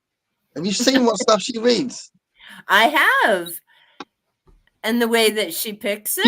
She reads filth about doors. And pushing cushions. And pushing cushions. I mentioned that. Well, I was typing it. I wasn't a guest on the show at the time, but Noah, the bookworm, and Ven's reading corner, I was telling them about it, and I'm like, I'm sure it has. And they're like, oh, there's that one with the door. And I'm like, yeah, I can't think of that name. But I remember pushing cushions. Yeah. The door was called Unhinged, I think. Yeah. Yeah. Because I think Dave had read that. I think it's Dave's favorite book of last year. Now, you said you were going to put up a vote for Stephen King books. Yeah, basically. Are you still looking at Dark Half? Yeah, that's the next one that's going to go up. So basically, I think the last time we spoke is about to go up, and I've moved it a couple of times to put other videos up. So I think it's going to go up next week. I think I keep moving it. Yeah, there's one going up tomorrow. It's like an unboxing of a box gift thing that I had, and talks about occult Detective October and my spooky shorts thing. That's coming up tomorrow. So I move my videos around all the time. Yeah. Well, whoa, Tiki's rolling into the laptop. She's in the back of it. Why don't you just come visit and people can see how cute you are? Yeah, I find sometimes I do that too, except for the Friday cat videos. I kind of play around with. I mean, I still haven't done my book track wrap up. Which I feel bad. Like here we are in almost the end of September. That's all right. Then I end up doing different tags. I want to do the positivity tag that I saw on yours, but I really like that book evolution one that Jack did. And then there's about 3 other tags. I think 1 I got tagged by Ven, 2 by Pat, and I'm like, and when do I put all these up? Yeah, I know. Yeah. You can't. Yeah, I mean, I think you're a lucky channel if you can put things up every day. Did I miss anything good? No, we're just talking bullshit. Okay. So it turned out that I remembered. I thought it was up. I gave it back to my daughter when she got older because it was her book. I mean, she bought the book, so when she was old enough, I gave it back to her. And so I had to go to get it. I had to go get it from her. You ready, Margaret? Get yourself ready. If she's asked 3 times. Whoa. That's like right on the cover, obvious. Just for Now by Abby Glines. I don't want to see that sort of filth. Yeah. Preston is one bad boy. Yeah, but if apparently you look, so. Wait, I don't know if you can. Are you going to let Olive read that one? I'm surprised she hasn't got through that already. Yeah. $10. I think that class is juvenile fiction, and it says young adult. See that? Young adult. But like I said, that makes sense. Though. That's what young adults think about. Yeah. You know what I mean? People that are going, oh no, they shouldn't see that. That's what they want to see. Margaret's gonna run out and buy that now. That whet your appetite, Margaret? Gareth's sound troubles reminded me of the Emily scene. Ah, that's the Emily reference. Akatar is not even close. Yeah. Oh well, there you go. Like, I wonder oh if, my God. Yeah, go ahead. no, I was just wondering if my mic is being covered by something because it's on. It's obviously been held up by this ring light. Maybe it's something like that. Oh, the sound glitches. No, I don't know. Maybe. Acomath. What acronym is she doing there? A quart of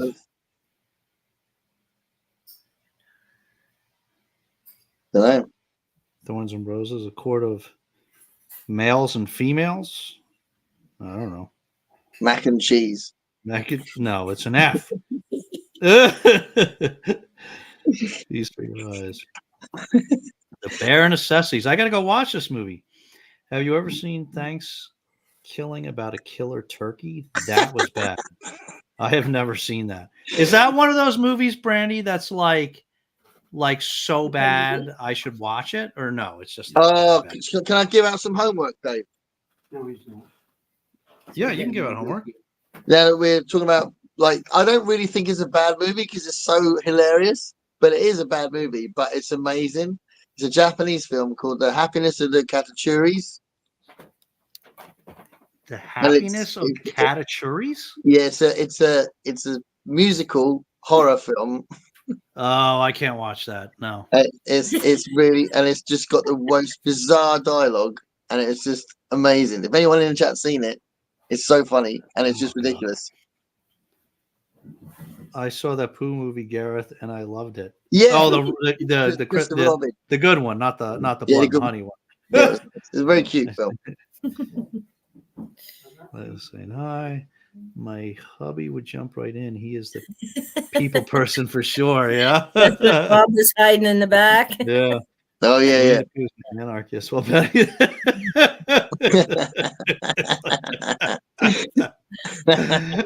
Paddington's a Tory. I love it. Am I filming back up? Maybe I should reconsider. Yeah, does Paddington wear pants? Yeah, Paddington wears pants. Oh, he's got a raincoat. Covers everything. He's all tooled up. He's got like a raincoat, overcoat thing. Yeah. Yeah. I remember reading Paddington. Hey, we got to find another one of Janie's videos. Yeah. The Raven by Ed. I haven't read The Raven yet. Oh, it's pretty cool. Greetings and stuff. Oh, hey, Ice. Thank you, Diane. Oh, hey, Ice. Tell me if I can show the Star Wars frame. Ooh. I don't know if you want me to show your picture, because then I'll say who you are in there. So I won't show it if you say no. That's a teaser. Yeah. Greetings, salutations. I don't know. Maybe I'll have to say it anyway. He's such a teaser, Dave. I see. Yes, of course. Elaine's dragon. Yeah, we already got that. Diane, yes, read Throne of Glass. Mario Pinard, you know. She's still being a bum. Kids get the phone box. So Wikipedia's generally covers. Oh, there you go. Common sense. Yeah. It's very long in the printing. Okay. I always got to think very carefully about long books. Yeah, because Simmons' book, The Terror, is. Yeah, The Terror is like, that's, yeah. I have to think real hard about books like that. All of search history. I don't even want to know. It's probably got. We don't check that on the iPad. You make your eyes water, Dave. Innocent. Such a mess new series. I don't know. Gareth, what is your favorite Stephen King novel? My favorite Stephen King novel was 11/22/63. Yeah. That's my favorite one. My top three, because I thought about this, did a video on it. My top three are Salem's Lot, Needful Things, and 11/22/63. Salem's Lot for sure. Now the 11/22. I haven't read The Stand or it though. The Stand was amazing. So was it. I've read both. I haven't read them. They're very big. They are. I haven't either. That's one of the ones where I broke the rule, but that's because I first watched it as a kid. It was the old. They got the new series now, but the old mini series of The Stand that they play every year on TV. Yeah. Right. You guys seen that, right? Or no? No, I haven't seen it. Oh, you The haven't seen old it? one, not No, the because new I want one. to read it at some point. I want to read it first. Oh, yeah. I've See, seen that a bunch of times. That's so good. oh, That's here so we go. good. Even though I haven't read it yet. Yeah. I have Salem's Lot ready to go. Bad and I are doing this as a buddy read. Oh, it's so brilliant. Now, The Dark Half I just read. Excuse me, I got it at the thrift store. But what I did reading this is I watched the movie while I was reading it. Oh, okay. And I did the same with The Terror by Dan Simmons. It was great to be able to compare the two versions. While you were reading it, how do you do that? We only watch TV like maybe a couple hours a night. So I'd watch part of the movie and then I'd read the book the next day. Oh, so you just only watched the part that you had read so far? No, I watched the whole movie. Oh, was it a couple nights? That's a couple of nights. They said it was. Yeah, I think it was almost like a mini series. So Right. and because I'm home through the day, I just read a major chunk of it to compare the two. But Divergent, because normally I would do the same as you guys. I would read a book first and then Divergent. I looked at those books and they were chunkers. And the movies came out and I'm like, I'm watching the movies. So I did. And I finally read the 3 books last year. And they're actually not that bad a read because they're geared to a younger audience. So the print's fairly big. So the book looks like a chunker, but it isn't really if you narrow down the text. Right. But, yeah. Do you think they're good books? Yeah. And I've got Needful Things sitting there that I still need to read. It's well good. I was going to say, because some people might not know my channel or what I've been doing on there, but I did this thing a little while ago. I did it once, and there's a second one coming up. I'm just going to refill. So yeah, so I read the Stephen King books that I haven't got. I'm doing this thing now and again called Vote for the King, where I put up 3 books, and then the comments decide what book I'm going to read next by Stephen King. So that was why I read The Long Walk. That was the first one. The Long Walk was the first one voted, and that was brilliant.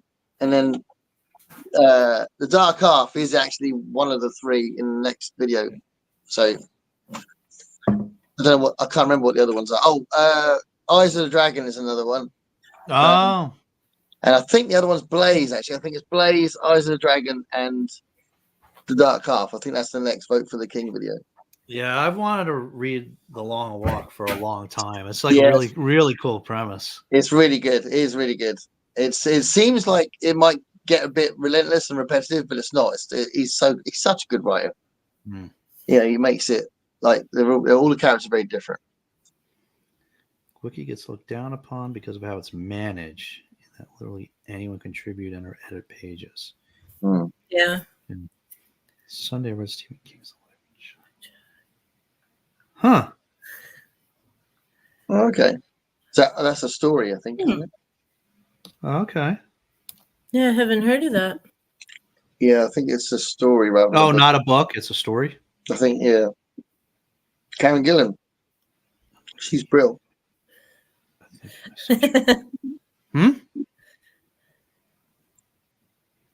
Oh, Margaret's off the ball.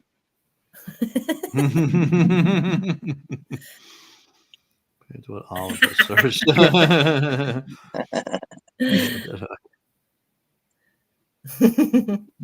I cover my version. Nice cover. Ooh, bad boy. Bad boy. Oh, Preston? Preston, bad boy. That must be Preston right there on the front. He looks like a bad boy. Yeah.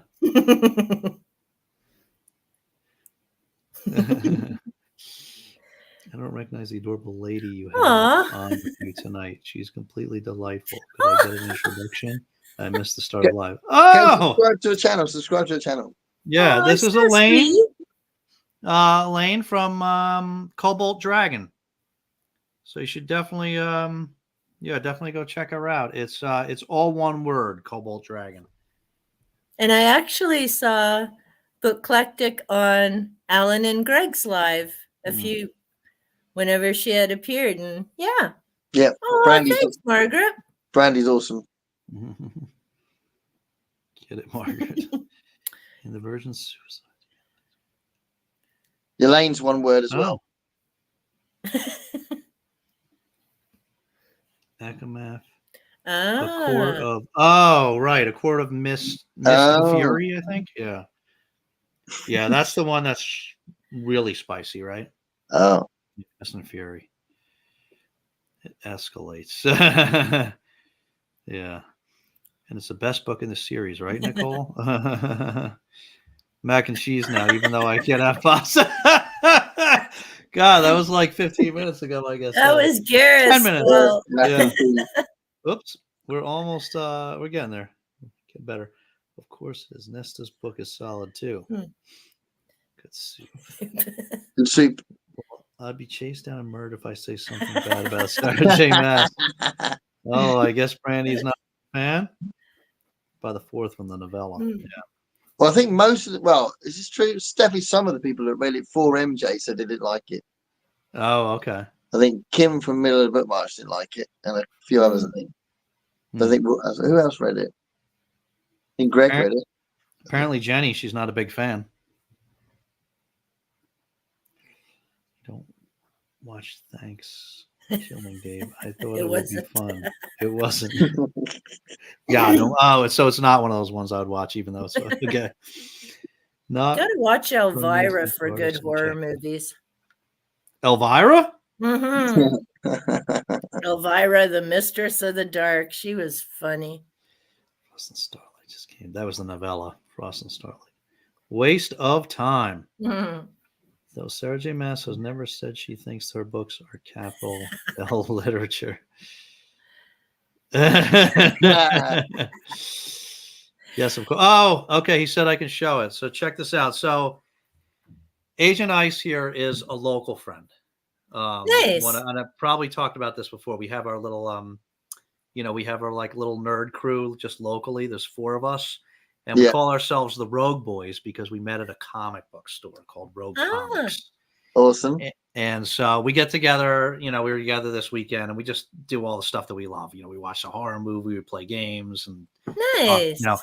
And so unfortunately Ice is has to move to Florida. He's leaving very shortly. Oh, no. So he got us, the rest of us, some parting gifts. And he got us this. Check this out. This is so amazing.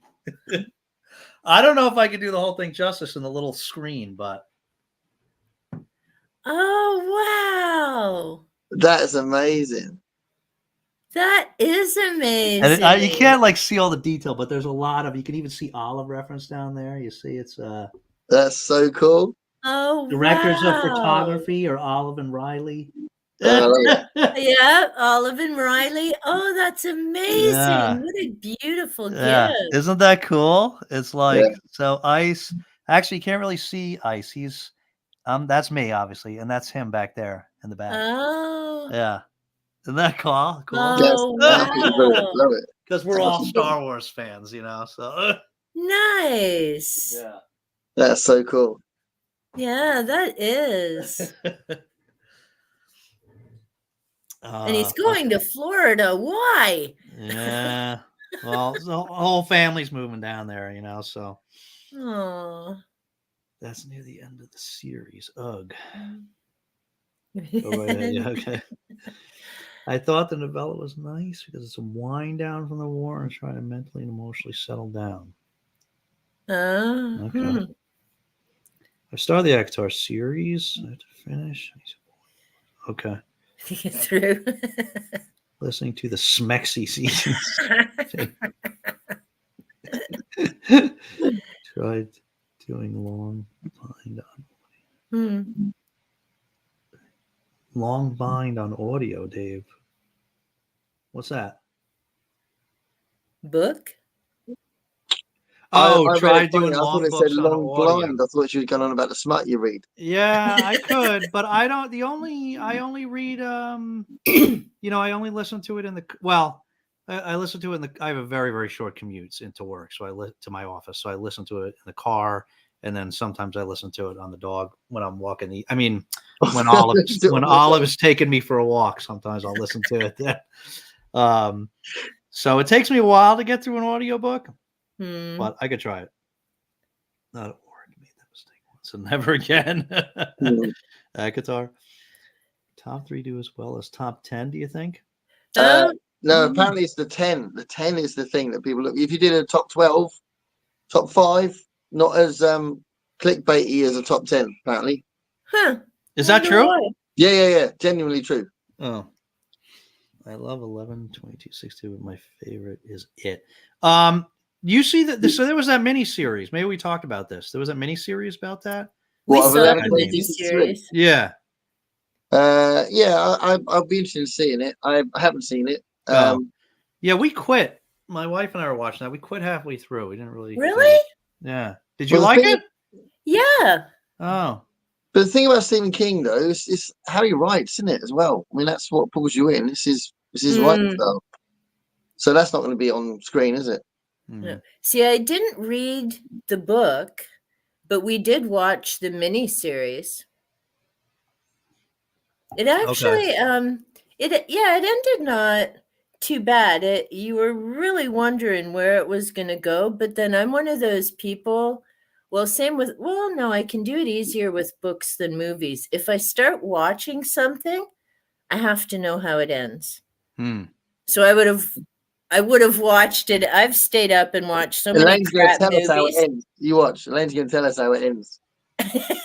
I'm not going to tell you how it ends. It's on the back of the book. Salem's Lot. That's high on my list. You guys love that book. It is brilliant. Yeah. Dave, that's one of your favorites, you said, right, Gareth? Yeah, my number 3. Did you know that there's the 3rd series of Froms coming out like next week or the week after? No, really? You just watched that. I haven't even read the second series. Watched the second series yet. Yeah. Watch the second series because we need to talk about it once you've seen it. Because it's well good. Well good. Then what's the third series about? Well, it would be that crazy shit getting worse. There's right at the beginning of the second series, a bus load of people turn up in a town. It's awesome. You're talking about the other show now. I'm talking about From. I thought you said Thrones. No, From. Oh, I thought you said Thrones. I thought you were saying there was a second. No, it's my you were saying series. You were saying season. I thought you were saying a third Thrones series was coming out, like after House of Dragons. No, sorry. I need to say season because over here we say series. Oh, I mean season, but I should have said season. It's an American program. Should have said season. Comes out in like season 3 comes out in like any next day week now. or something. Yeah. That's wow. So have you watched the whole thing? Yeah, I've watched both seasons. I love it. Oh, yeah. Well, I've watched it. We can talk about it anytime you want. Yeah. I totally. That show is incredible. And this is like we're at the end of this thing, especially as I'm actually running out of battery on my phone. But before, like, just to mull over the next 2 weeks, today I finished the last episode of the Maggie and Negan series. So I've now seen all of the other new 3 series. The Rick and Michonne one, Maggie and Negan, and the Daryl one. I'm going to do a video about it. And I've got lots to say about it. Mostly positive. I love it. Okay, so I got to watch the. You got to watch all the Walking Dead stuff. One. Yeah. I blew through the like you said. I owe you because I was disappointed with the way The Walking Dead ended, and I wasn't sure if I was going to try any of those new shows. And you told me that Daryl Dixon was phenomenal. So I went and watched it right away, and I blew through it like that. Brilliant, It was phenomenal. And so then I watched the Rick and Michonne one. Not quite as good, but still very good. But I needed a break after that, So I was planning to watch the third one, but I just need a break.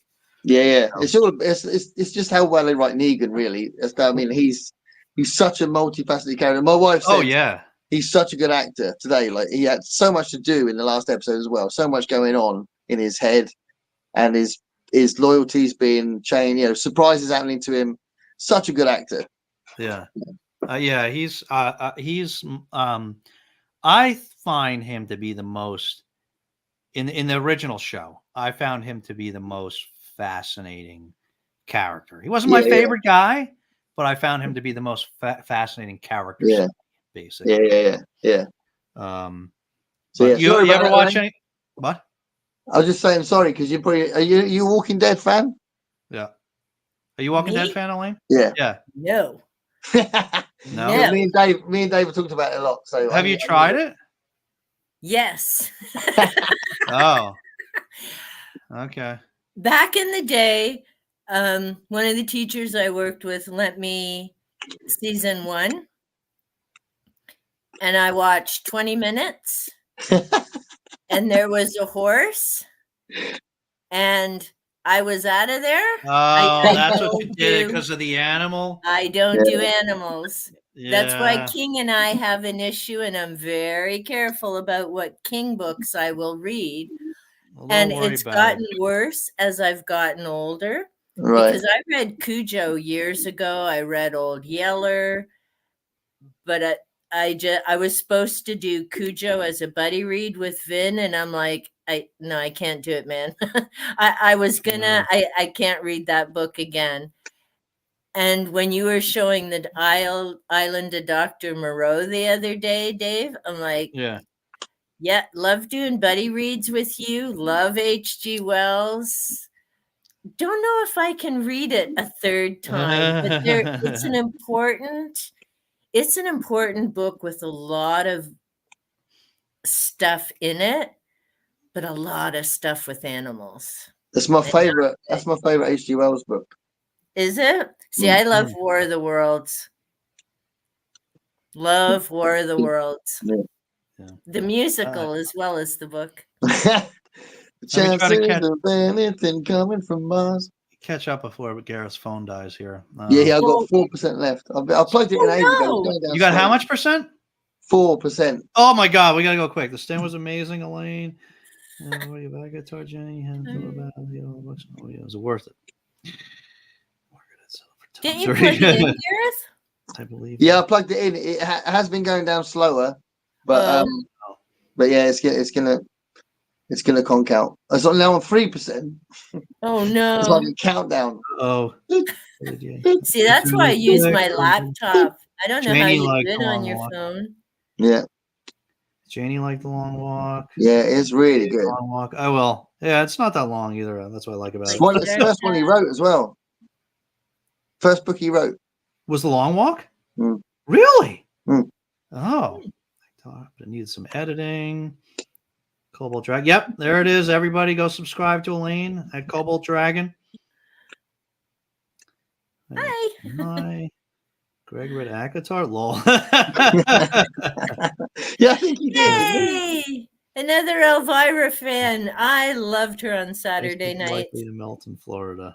Yeah. That's true. Like those biscuits. I can remember what it was. Oak Street. Oh my gosh. Oh my goodness. I don't know if I'm gonna make it here, Gareth. That is I'm still on 3%. Don't talk the Star Wars thing. The Star Wars thing. That's awesome. Oh, they're all talking about the Star Wars thing, I think. Nice. They're all saying nice job, Ice. Wait, who's Olive again? Okay. I may be murdered for real. Dave's fur baby. baby. I guess I couldn't go off the stairs. No, I did. I'm gonna find a better place for it, Ice. I put it. Susie gave it to me. We were at my house. I hung it up right away. We had like this. My wife has this Santorini framed picture at the bottom of our stairs. that go up to the top to the second floor. So I took that off and I put this in front of it. And I wanted to see how long it took her to notice it was. You noticed it the first trip down the stairs. Yeah. Long books on audio is Right. But wants the spice in the oven. Ooh. 9-minute countdown. Oh, Gareth's not going to make it. it's all going on. Well, that's fine because Mark's going to do a video. Right. That's right. I know all of it. Yeah. Calm down. She knows who you are. Calm down. Calm down. Relax. I mean, the book was so much better. They cut some stuff out that made this make sense. Okay. There were 2 minis of it, right? Which is best? That's about 11/22/63, isn't it? Oh, 2 mini series. Oh, okay. Yeah, I don't know. I just watched one on Hulu, which was. I want to watch the one they did a mini series on The Outsider. I want to watch that. Yeah, I saw that. Apparently they've changed bits of it. Apparently Holly's different. But I'd like to see it anyway. Yeah, I watched it because I watched it with my wife, so I broke the rule there, and yeah, it was good. Discovery of Witches. Yeah, for skipping all the driving and horse riding scenes, so many. All right, I'm heading out. All right, probably gone, but see you, Diane. Thanks for coming. Elaine, you're the bestest.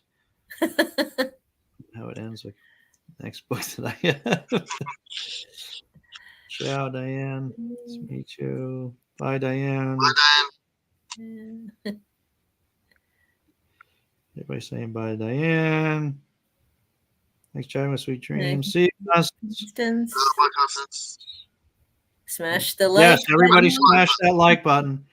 Oof, I need to get some sleep soon. Oh, everybody's going. Okay. Oh, my. You, Gareth. You have 7 Once I said work. my battery's going, everyone's like, actually, yeah, I need to go. What the hell am I doing listening to this crap? Yeah. I said, what did I say? I said we were only going to go for 2 hours tonight because I got to get ready for something tomorrow. And here we are, 3.5 hours. It's just Well, it is 2:30 for me in the morning. Yeah. It's almost time for your egg sandwich. Yeah. Hey, I'm into hour 5 of doing live streams, almost 2 of my own and 3.5 with you guys. Yeah. Long day for you. You're gonna need a full day of rest tomorrow. Hey, can I talk or can I talk? Everybody's saying good night. Why is Gareth on the phone and why isn't it plugged in? It is plugged in. In case you can't tell from that audio, his phone, even when it's plugged in, it doesn't do so well. What, Nicole's off as well. All right, see you, Nicole. Oh, I just pulled them out. It smells wonderful. All right, we'll bite into one. Bite into one. Hey. Not everyone Even leaves. do Take a a leaky community boat. post with a photo or something. Janie's Okay, off as Janie, well. Janie. Thanks for coming over, Janie. Yeah. Thanks, everybody. It's time for Thanks for the Penguin. great chat. Oh, the Penguin started. Oh, Right. yes, what about penguins? The Penguin. This the show. The Penguin. The super villain. Oh, yeah, the penguin's starting. Yeah. That's starting today, isn't it? Tomorrow? I think today or yesterday. Yeah, I think over here it's kind of starting tomorrow, I think. Oh, okay. But yeah, that's exciting as well. All right. So it sounds like most people have dropped off. It sounds like that's our cue.